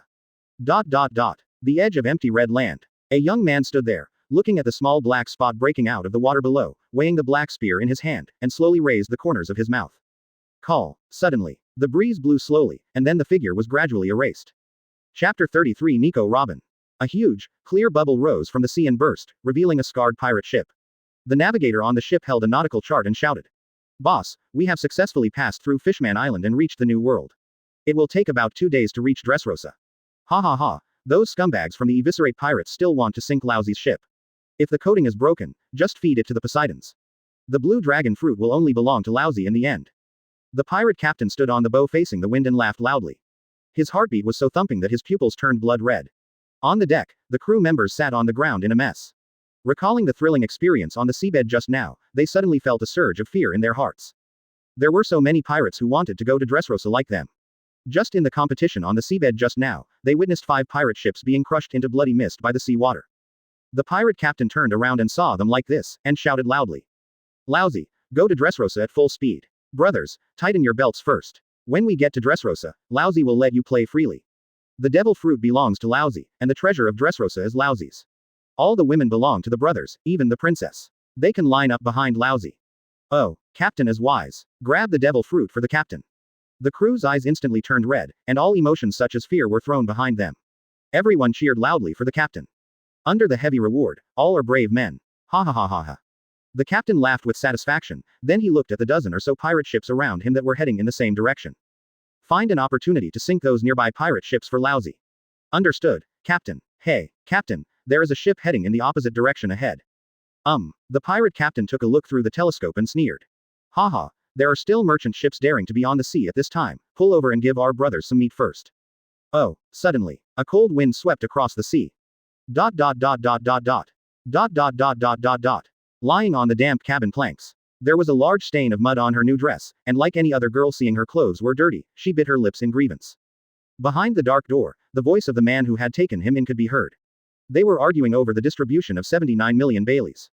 Until finally, there was the familiar sound of a sword being drawn and blood spurting from a throat. The argument came to an abrupt end. Hey, hee. Advertisement. Nico Robin raised her arms to cover her eyes, and a strange laugh came out from the corners of her tightly pursed lips. Mom, Sorro, Dr. Clover, you see, death is always with me, wherever I go. In fact, they were very nice to me at the beginning. They gave me milk and bread, not the expired ones like those at my aunt's house. I even made friends with their kids, which was a life I never had in O'Hara. But every time I was recognized, they became so scary that they could easily cut their companions' throats. Maybe my bounty can change their children's lives. It's actually pretty good, isn't it? Come on, hee hee hee. Thinking of her own ending, she breathed a sigh of relief. Mom, Sorro, although I resisted the urge to end my life before, I feel this time I may never have the chance to meet a companion who can protect me again. I didn't mean to break my promise. Maybe someone like me doesn't deserve to have that kind of life. The hemp rope that bound her arms seemed to have become heavier, causing her eyes to ache and her voice to tremble. Besides feeling sad that day, I was actually very happy that you recognized me. Although we only said a few words, I really saw you. I love you, Mom. Finally I can see you again. I really want to tell you right away that I love all of you. Come on, hee hee. Plop. Outside the house, there was a greedy sound of something heavy falling into the water. And inside the house, Nico Robin's laughter is also full of greed for death. She really wanted to end it all quickly. She thought that then she would be able to see the face that had gradually become blurred in her memory. She was thinking again, maybe she should thank the people outside, after all, she was so timid. In fact, she picked up the knife that day, but the rain went away quickly, and a beam of warm light gently caressed her hair and took away her despair. The rainbow that day was like a photograph, clearly capturing their faces and words, and also giving her courage. But how can there be a rainbow that will never disappear in the world?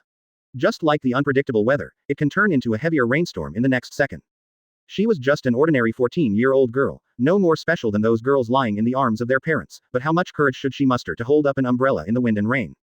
She tried it, but the umbrella was too heavy. In people's mouths, she is a murderer. Once she is discovered, endless curses and shouts of killing will hit her like a tsunami.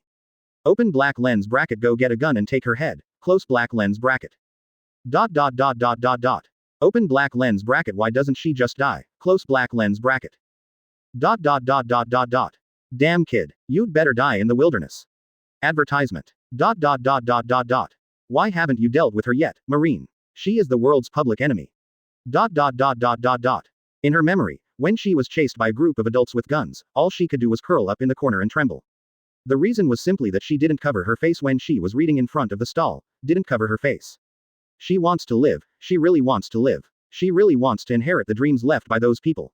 However, the heavy raindrops were always chasing her, like hail, smashing the umbrella into pieces and forcing her to curl up in the corner. Nico Robin stared blankly at the corner above her head. There is a spider web, a moth is fluttering its wings on it, and the spider is crawling towards it. Is that the end? Squeak. The doorframe screamed piercingly. A thin man pushed the door open and walked in. The fear and madness after his first murder appeared on his blood-stained face. The man's eyes were different when he stared at Robin this time. Instead, they were filled with endless disgust and greed. He couldn't even imagine that he would be so crazy as to take in a demon. Just thinking about it makes me scared. But he was also very glad that he had picked her up from the mud that day. 79 million Baileys. How many lifetimes would it take for him to move goods to earn that much? But now, all we need to do is hand her over to Marine, and we can easily get 79 million Baileys. How could this not be considered his damn luck? Thinking of this, the man couldn't help laughing, and his face became even more distorted. Hee hee, of course it's not over yet, Nico Robin.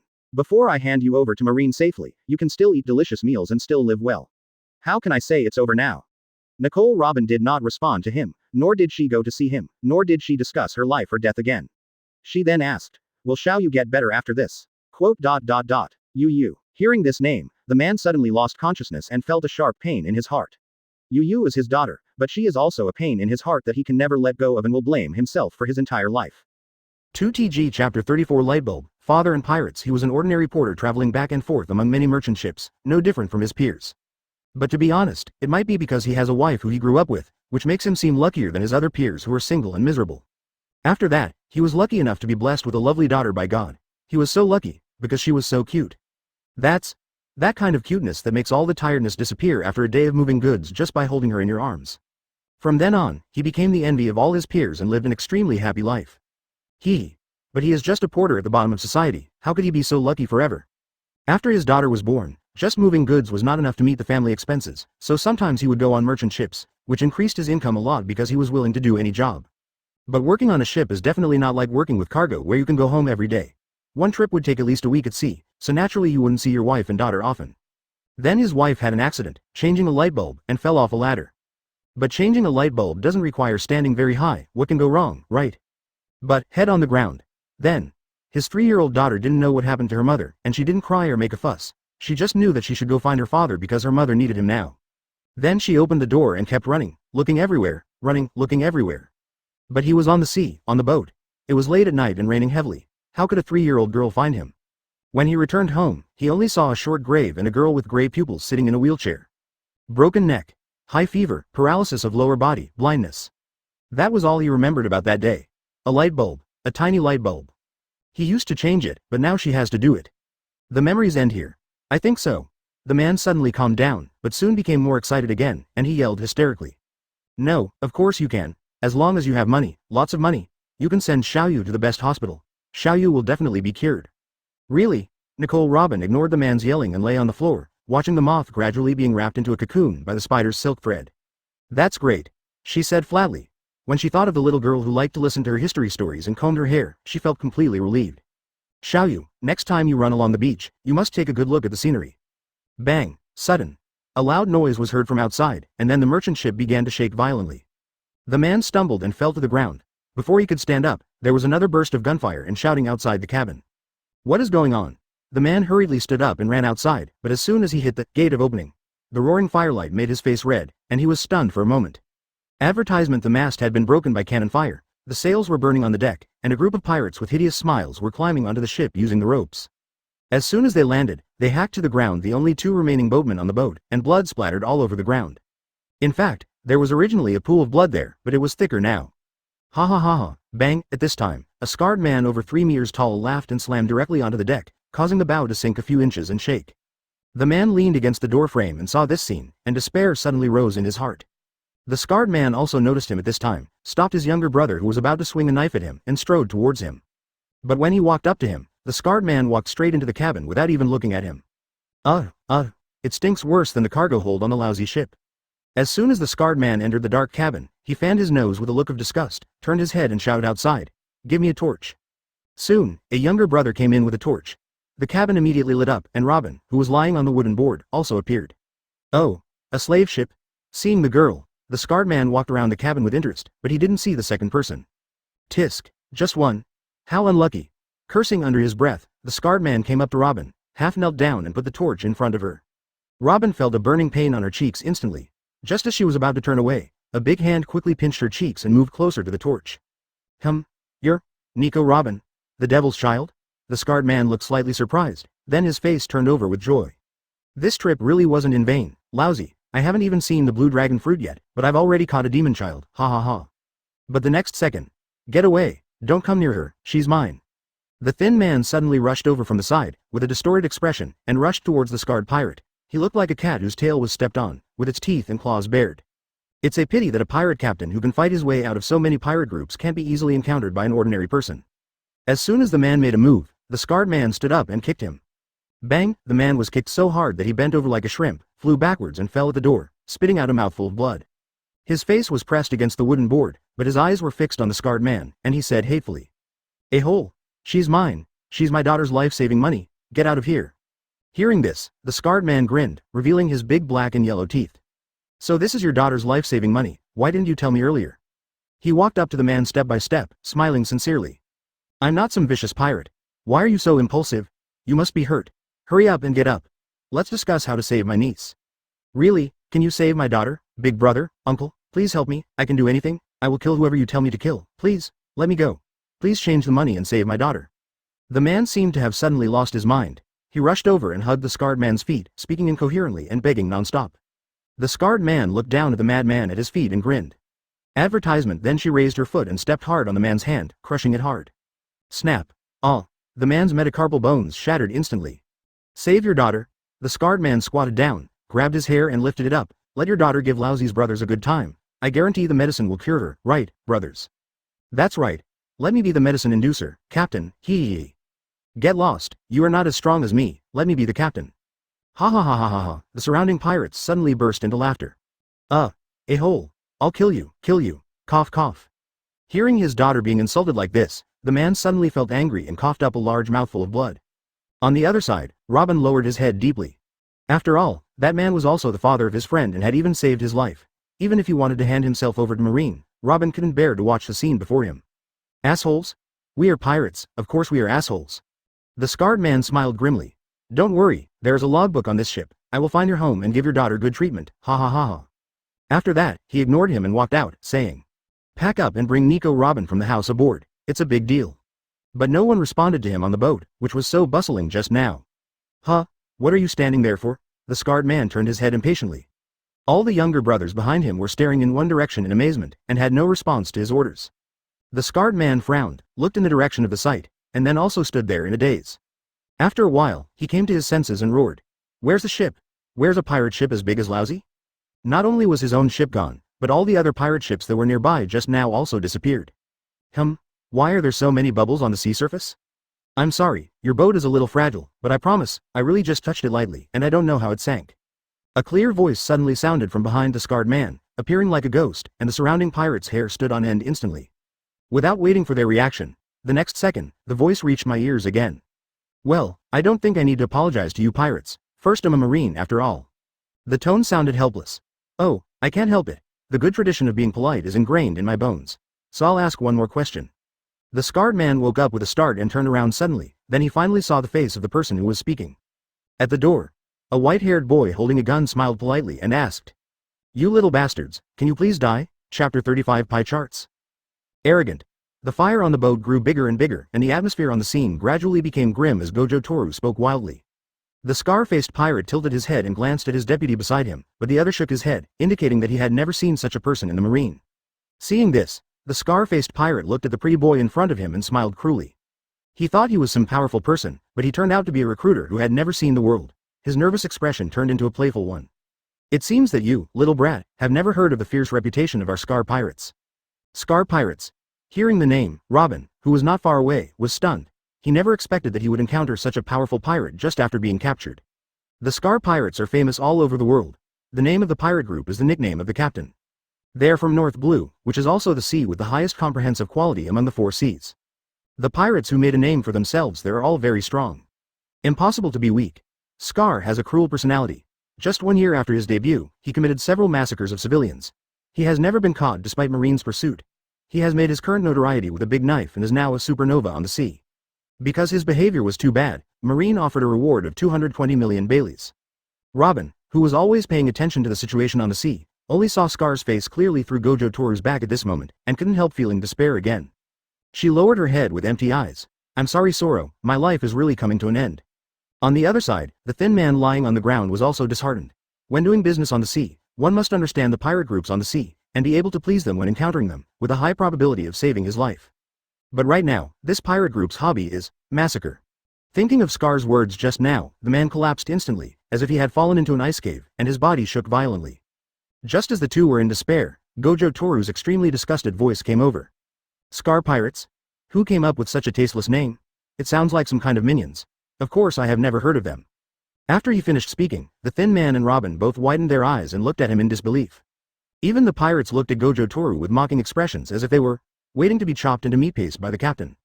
But they all seemed to have forgotten that all the surrounding pirate groups had disappeared. Scar's smile was sinister, and he was obviously angered by these words. He raised his hand and picked up the 2-meter-long sword that his 2 younger brothers had brought over, and without further ado, he walked towards Gojo Toru. Tap tap tap.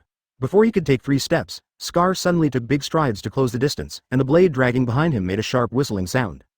Gojo Che stood in front of the cabin, leaning sideways with one hand holding the gun and pointing it diagonally at the ground. The firelight reflected on the black tip of the gun, making it appear unusually scarlet. Die. When the distance was less than 5 meters, Scar's speed suddenly increased, and the big knife in his hand smashed across like a meteorite. Shua. Advertisement. A fierce knife like wind suddenly raged, and the fire disappeared in an instant. This knife was so sharp and ferocious, and its explosive power made everyone present ashamed. But Gojo Toru strangely appeared behind Scar, and even teased him elegantly. Oh, you are very efficient in putting out fires. Are you interested in joining the fire department? Hearing this, veins popped up on Scar's forehead and he turned around and chopped again. Whoosh whoosh, the terrifying howling created a strong wind on the deck. But Gojo Toru still walked steadily and slowly, dodging the attacks of the big sword one by one and controlling the distance just right. Gojo Toru's effortless look gave the skinny man hope. But before he could rejoice, the next scene made everyone tremble. Scar chopped dozens of times but missed. In anger, he unskillfully added armed color domineering aura to the sword. At this moment, Gojo Che, his clothes slightly stained with dust, slid the spear in his hand behind him. Bite. A soft moan. Gojo Toru held the butt of the gun with one hand, with the tip of the gun pointing to the ground. The next moment, the entire merchant ship was shaken by an explosion. Boom. Boom. Boom. Gojo Chelly rose from the ground, exerted force from his waist and abdomen, tensed his muscles, and lashed the spear forward like a whip. With this deafening sonic boom, no one dared to imagine how powerful it was. The metal gun barrel was bent and smashed by Gojo Che. The air above was torn apart by the gun tip, and the terrifying airwave pressed hard towards Scar. Scar was immediately horrified and wanted to block, but before he could raise his knife, the horrifying bullet had already landed on his head. Shua. A cold light flashed and pointed directly at the top of his head. Bang. Pieces of flesh flew everywhere, and blood splattered everywhere. Before the shock in Scar's eyes could turn into fear, his whole body exploded alive. His blood and internal organs were swept away by the airwaves, splashing directly onto the boat, forming a scarlet fan-shaped statistical chart. Sprinkle. As soon as the shot was fired, the entire merchant ship fell into silence. The scene was too bloody. Advertisement Robin's stomach suddenly churned and he quickly covered his mouth and turned his head away. Gojo Toru shook his right hand violently, shaking off the bloody and fleshy fragments on the spear tip, raised his eyes and looked around, smiling slightly. Come on, next one. Thunderbolt. The skies suddenly darkened, thunderclouds rolled, and a pale flash of lightning fell, illuminating Gojo Che's face with an extremely terrifying look. As the voice fell, Gojo Che took a step forward with his gun in hand. Plop, plop. Immediately, a series of kneeling sounds were heard on the boat, becoming one and the same. Next. Are you speaking human language? Just a second ago, our boss was beaten to pieces, not even a single piece of his body was left intact. How hard can he hit us? Who dares to be the next one? Just from the momentum you just displayed, you said you were a great man, we didn't dare to argue with you, let us go. Do you have a fetish for dismembering corpses? At the front of the crowd, Dagiza, who was an extremely standard deputy captain, looked stiff and embarrassed, as he looked at Gojo Toru like he was his father. Lord Marine, we surrender, so there's no need to fight. If anyone dares to object, I'll talk to him on your behalf, so you don't have to worry about it. Dozens of pirates present nodded their heads in unison, not daring to raise any objections. Yes, yes, Master Marine, you are a great general. We are just trash and we are not worthy of your attack. Yes, yes, yes, a great general. Mr. Marine is so old and powerful that there is no one else like him on the sea. If he doesn't become an admiral, I will go to Marine to complain.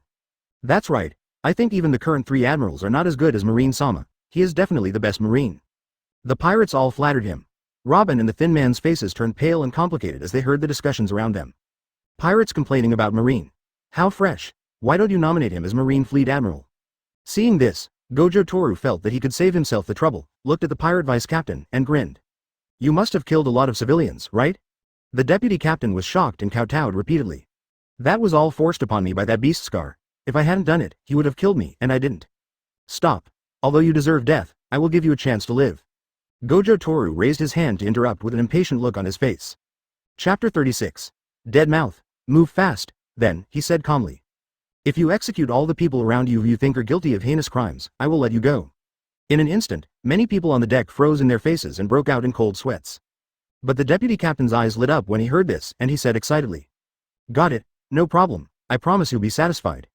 After saying that, he immediately stood up and started selecting targets. His efficiency was so high that Gojo Toru didn't even need to urge him. Soon, amidst the cries of begging for mercy and confession, only a few of the more than 50 pirates were left. Mr. Marine, it's over. The rest are just summoned aboard and haven't had time to commit any crimes yet. The deputy captain wiped the blood off his face and reported his work with a flattering smile. Yeah, very good. Gojo Toru nodded with satisfaction, thank you for your hard work. It's not hard or not to do things for adults, hee.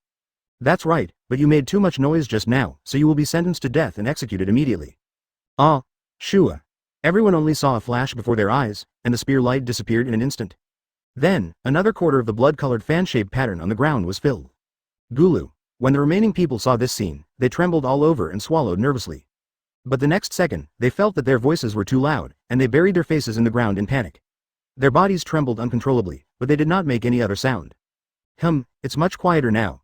Gojo Toru stretched his body with satisfaction, and then told them. You guys go throw the bodies into the sea to feed the fish, they stink. Yes. Not daring to waste even a second, the little pirates immediately went to do it, even more proactive than the deputy captain just now. Gojo Toru curled his lips and immediately looked at the thin man who had been lying on the ground. Seeing this, the man shuddered. What's your situation? Tell me, are you a pirate too? Gojo Toru's voice sounded leisurely. No, I'm not a pirate. The man hurriedly shook his head and explained. I caught Nico Robin, the son of the devil, and first came to Marine to exchange the bounty. In the shadows, Robin was still in shock, His mood instantly fell to the bottom. He lowered his head and smiled sadly. I thought. Yes, he is Marine. I actually thought I was rescued. Really? On the other side, Gojo Toru's tone remained unchanged, and he was still as leisurely as ever.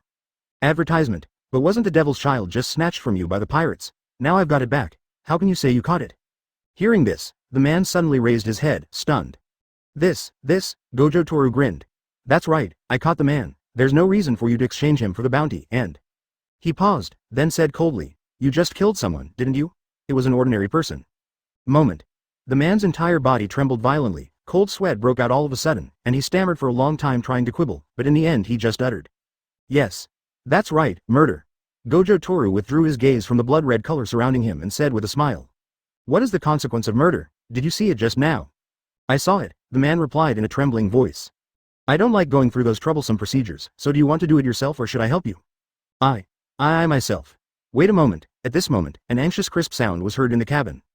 The two looked back and saw Robin, who was dirty all over and his arms were tied tightly, staggering out. It was not until this time that Gojo Toru truly saw Robin's full appearance. Malnutrition was his first impression. She was thin and not very tall, about 1.4 meters tall, with an unhealthy yellow-black skin.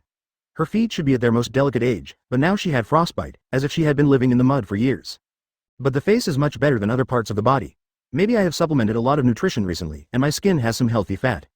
Robin stared at Gojo Toru, as if he was considering his next words. His hands unconsciously clenched into fists, and his nails left crescent-shaped lines on his palms. You. Her expression was very complicated, and her voice became smaller and smaller. Finally, she stammered, he can't die.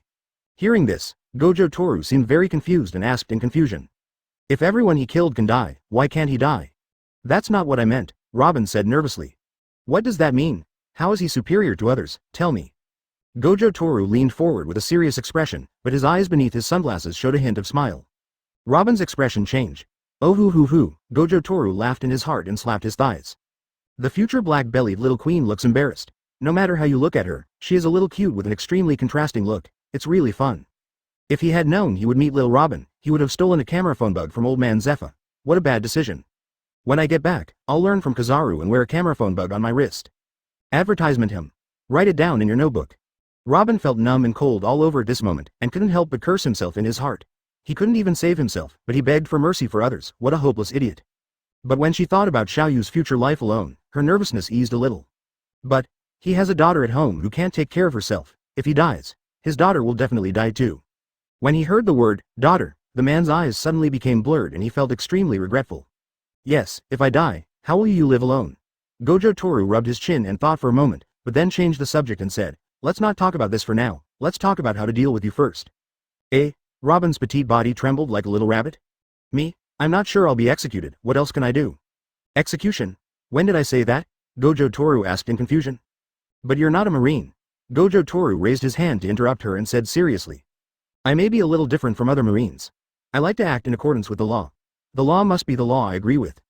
He grabbed a wooden box and placed it in front of him, then knocked it with his spear and said loudly. Go to court. Dong dong dong, mighty and powerful. Robin and the thin man were startled. They looked to the side and saw the few remaining pirates standing in 2 rows, each holding a paddle in their hands, shouting, mighty, and knocking on the boat. Boom boom boom, of the ground. Gojo Che raised the corners of his lips slightly, feeling extremely satisfied. It was a good decision to keep these few small fish. Who is here? He spoke seriously, even with a hint of theatrical tone. Robin was completely stunned. She had never seen such a scene before. She blinked and answered tentatively. Nico. Nico Robin. I'm asking you, do you still need an adult to tell you your name? A pirate pointed a paddle at her and scolded her.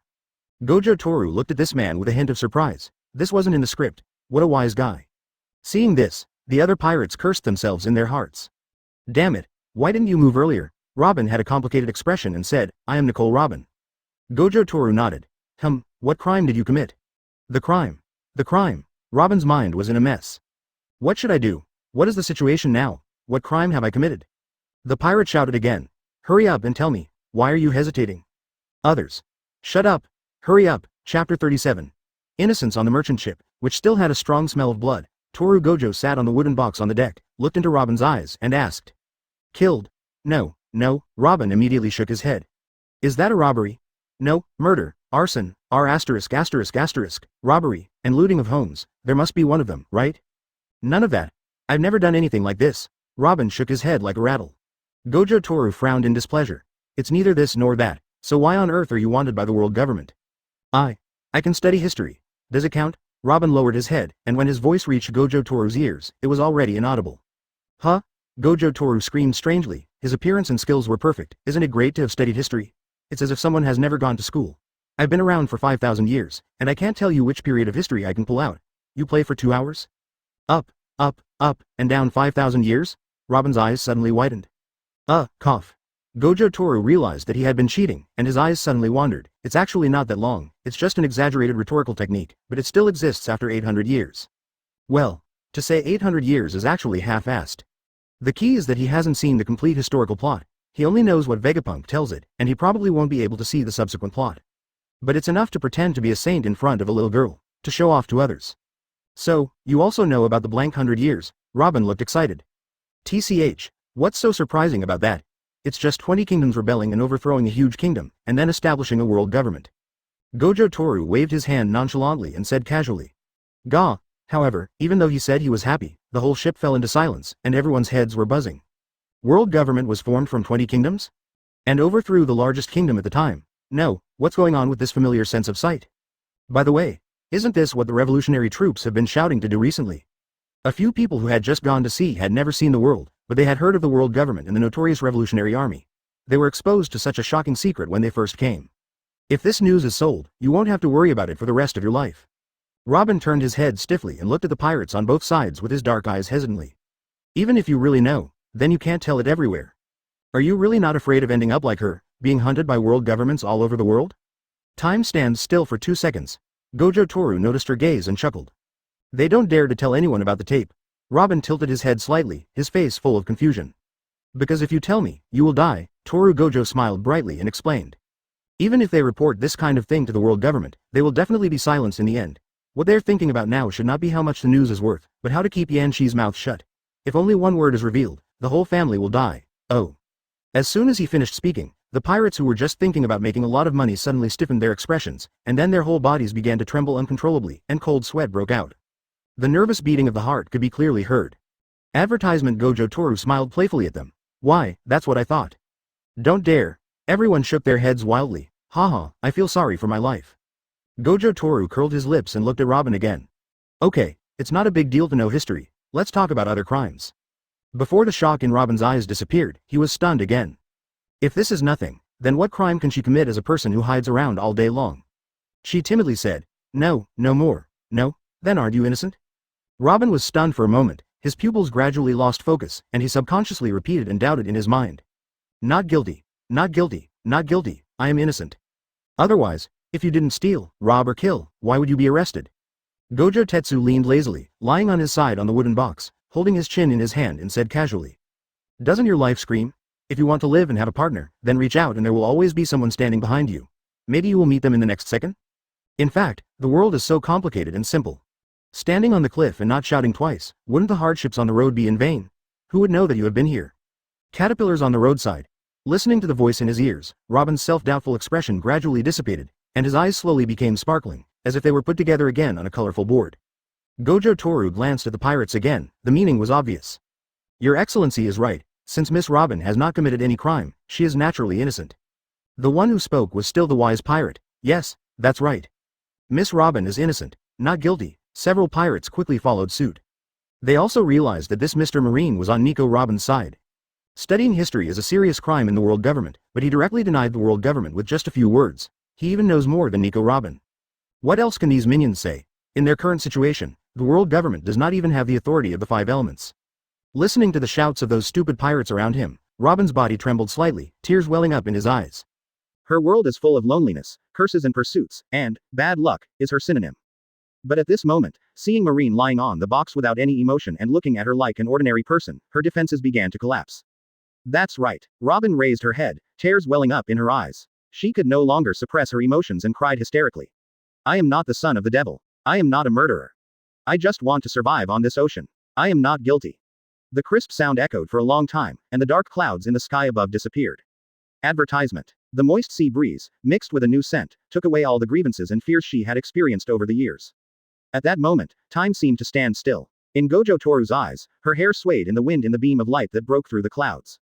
That's right. The cool autumn breeze in September swept Gojo Toru's eyes with his unkempt white hair, and then he subconsciously changed to a more comfortable lying position.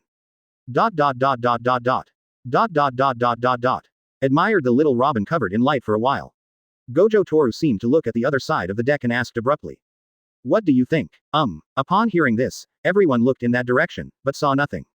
Just as they looked confused and wondered if he was asking them, a strange phenomenon suddenly occurred. Next second, the surrounding temperature dropped suddenly, and countless tiny ice crystals gradually condensed in the air. In the direction that Gojo Toru had just looked at, the sound of footsteps came from far away under the boat. Tap, tap, tap. The slow and steady footsteps struck everyone's heart again and again. The pirates immediately raised their oars and became alert, with their muscles tensed. Ah, Gojo-kun asked a very vexing question right away.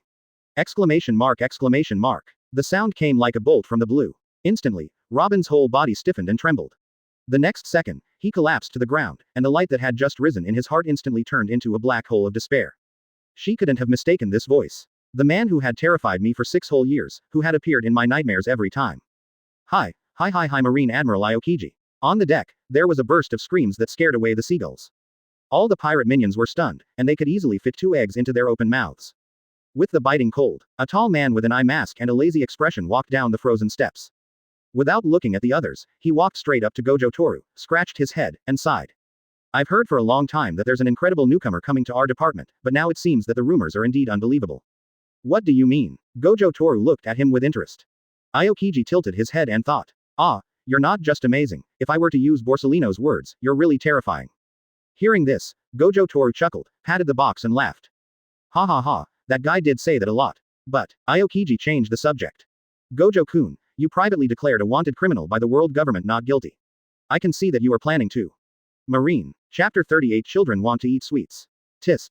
Quote. Quote. Seeing Gojo Toru's contemptuous look, Aokiji was stunned. What do you mean by that? Gojo Toru scorned him again, then said sarcastically. If first have judged Marine like this, then General Aokiji, you are already a rebel, right? Let me think about it. You let Nico Robin and the traitor go without permission, followed the little girl all year round, and slacked off on duty.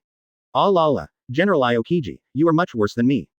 Huh, a tale is following a little girl. Aokiji's pupils shrank suddenly and he was completely dumbfounded. Am I wrong? Gojo Toru curled his lips, you're just following an 8-year-old girl wherever she goes. If that's not stalking a little girl, what is that? Pa, you perverted uncle. Quote. Quote. Aokiji jumped back to avoid the spit, and the corner of his mouth twitched violently. Following a little girl. That's called observation, okay. Also, why does this guy know everything? Did he install a surveillance phone bug on himself? Coming to his senses, he quickly lowered his head and began to search his body. Quote. Quote. At this moment, the pirate minions, the thin man, and Robin, who was terrified by the arrival of Aokiji, were all stunned by Gojo Toru's words. The devil's child was released by Aokiji. And then he kept following an 8-year-old girl. So scary. Everything I heard from Gojo Toru was so scary. Every one of them is enough to make you silenced. And Aokiji himself was there. He was really going to be killed this time. Generally speaking, Aokiji's behavior, whether in reality or in fiction, is that an uncle stalked a little girl for 6 years. No matter how you look at it, he is a super disgusting perverted uncle, right? Just thinking about it gives me goosebumps and makes me want to punch him. But the truth is, Aokiji's behavior is more like a special guardianship, and there is no idea of being 18+. The main reason he did this was out of respect and friendship for Sorro, so he chose to protect Robin, and helped her when she was in danger, always paying attention to her safety and growth. Or maybe, he placed the last bit of hope for justice in his heart on Robin. The reason why Gojo Toru said that just now was just because he wanted to tease him. Look, how interesting. Aokiji checked his body from top to bottom and left to right, but could not find anything suspicious. Gojo Toru withdrew his gaze from him and made a gesture to the stunned Robin, saying, "Don't make a fuss, I have already handled it." His boastful and complacent look instantly made Robin feel at ease, and he almost couldn't help laughing. She could probably hear the meaning behind Gojo Toru's words. This man who had frightened her for 6 years had actually been watching her from behind. Then she seemed to suddenly think of something, her expression frozen. The bread that saved her life 2 years ago, was it also placed by him next to the garbage dump? After all, it didn't look right to see a brand new bag of bread in such a dirty place. But, Sorro. Thinking of this, Robin's eyes gradually blurred. She was in a very complicated mood. On the one hand, she was alive until now because of the other party, and on the other hand, the other party did kill Sorro. She really didn't know how she should face Aokiji. On the side, Gojo Toru saw her dilemma and reminded her in a leisurely tone. Advertisement. Ice. Sometimes it can't freeze you to death. Shua. Moment. Robin raised his head suddenly, forgetting to wipe away his tears, and his pupils trembled violently. It took a long time to slow down. She took 2 steps towards Gojo Toru and asked cautiously, "You mean?" "Yeah, that's what you think." Gojo Toru nodded affirmatively without any hesitation. If someone kills someone, he will talk about it. He has always been a straightforward person who hates trouble. Anyway, it wasn't something that couldn't be said, and he wasn't going to use this information to make a bad deal with the girl, so naturally he just told Robin everything. To be honest, looking at this little girl who was filled with pain, Gojo Toru couldn't help but want to tell her some good news. It's not that he is too kind-hearted. He can kill people without blinking an eye, and he can also not care about other people's life or death. Forget it, just treat it as an overflow. Because he saw it, he couldn't stand children who had never eaten candy. I remember when he was in my hometown, he was a little kid with a runny nose, who was hated by everyone and dogs. He often stood at the door of the village grocery store with his hands bitten. He had no money, but he kept looking into the candy jar. Every time the boss they always chased him away, cursing at him, but in the end they gave him a candy every time. Later, when I grew up, I went to the convenience store when I went home during the Huxia New Year and talked about this with the boss. He remembered what his boss said at the time. Which child doesn't like to eat candy? I was even more greedy than you when I was a kid. My thoughts drifted back to when I saw Gojo Toru lying on a wooden box and smiling. In his sight, Robin was crying like an ugly duckling. It's so ugly. Single quote. In sight, Robin wiped away her tears, then strode towards the busy Aokiji, and before she got close to him, she threw herself into his arms. Thank you for letting me live. Thank you for letting Sorro go. Thank you for your bread. That is really, really the best bread I have ever eaten. Thank you so much. The other side. Wow, so touching.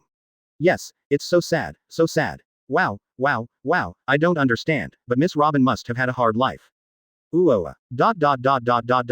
The members of the pirate group were biting their handkerchiefs, and their tears and snot were flowing. Among them, the Kamaiki boy provides the most emotional value, and Gojo Toru is even afraid that the boy will cry him away. And here is Aokiji. He himself froze in place, his hands hanging in the air, not knowing how to move. He could only look at Robin, who was crying and thanking him in his arms, with a helpless look on his face. He is afraid of this. Actually, he wasn't so panicked just now because he was accused of following a young girl. Well, this was also a reason. Wrong. He panicked mainly because he heard Gojo Toru's second crime, letting the traitor go. Hearing that, he instantly guessed who the other person was talking about. After all, he had only let 2 people go in his life. But he didn't want Robin to know. Advertisement. But who knew that Gojo Toru, that big mouth, would actually say it out loud? He took back what he just said. This kid Gojo Toru wasn't just scary, he was terrifying. A blank 100 years, let Robin go, follow crossed out, let Sorro go. How come this guy seems to know everything? Thinking of this, Aokiji looked at Gojo Toru, who had an anti-smile on his face, with an extremely unfriendly look. He heard that this kid likes to fight, that's great. 5. Seeing that the situation was not good, Gojo Toru quickly shouted to divert attention, shouting so loudly that it hurt people's eardrums. Robin was also brought back to his senses by the yelling. He got off Aokiji and lowered his head in embarrassment. Aokiji finally breathed a sigh of relief. Everyone looked at Gojo Toru at this moment, only to see him smile awkwardly but politely. Okay, let's wait until later if we want to be sentimental. I still have to go to Dressrosa to fight. Don't waste my time. Without giving others time to ask questions, he looked at the thin man and continued with the original topic. I don't care what difficulties your family has. Murder is murder. The death penalty has been waived. You will go to jail in the future. Hearing this, the man knelt on the ground in despair, feeling even more regretful. Robin, who had turned into an ostrich, was also panicked when he heard this. But, no buts. Gojo Toru interrupted her and said seriously, in my place, if you kill someone, you have to bear the consequences, no matter who comes. But then, he stared at Robin's red eyes and his tone changed. He's going to jail and you don't have to. If you're really worried, go take care of his daughter yourself. What? Is there a problem? No. Robin hurriedly shook his head, an excited smile blooming on his face. Hearing this, the man suddenly turned from sadness to joy, choked with sobs and unable to speak, and kept kowtowing to Gojo Toru and Robin. After asking, Upper Road Boy, to drag him away, Gojo Toru looked at Robin again. Okay, his business is done, it's your turn, Nico Robin. Me. Robin pointed at himself in confusion. Yes, although you are innocent in the eyes of me and Master Aokiji, you are still a wanted criminal by the world government. After saying this, Lord Aokiji touched his nose. There was nothing he could do about this matter. Robin then realized that the other party was right. I am still a fugitive. Ahem, I can give you a suggestion. Gojo Toru spoke again, interrupting everyone's emotional changes. Seeing everyone looking over, he said, I want to bet with the old man from the Warring States period. I will become a general after graduating from the training camp in a year. I am currently in need of a secretary.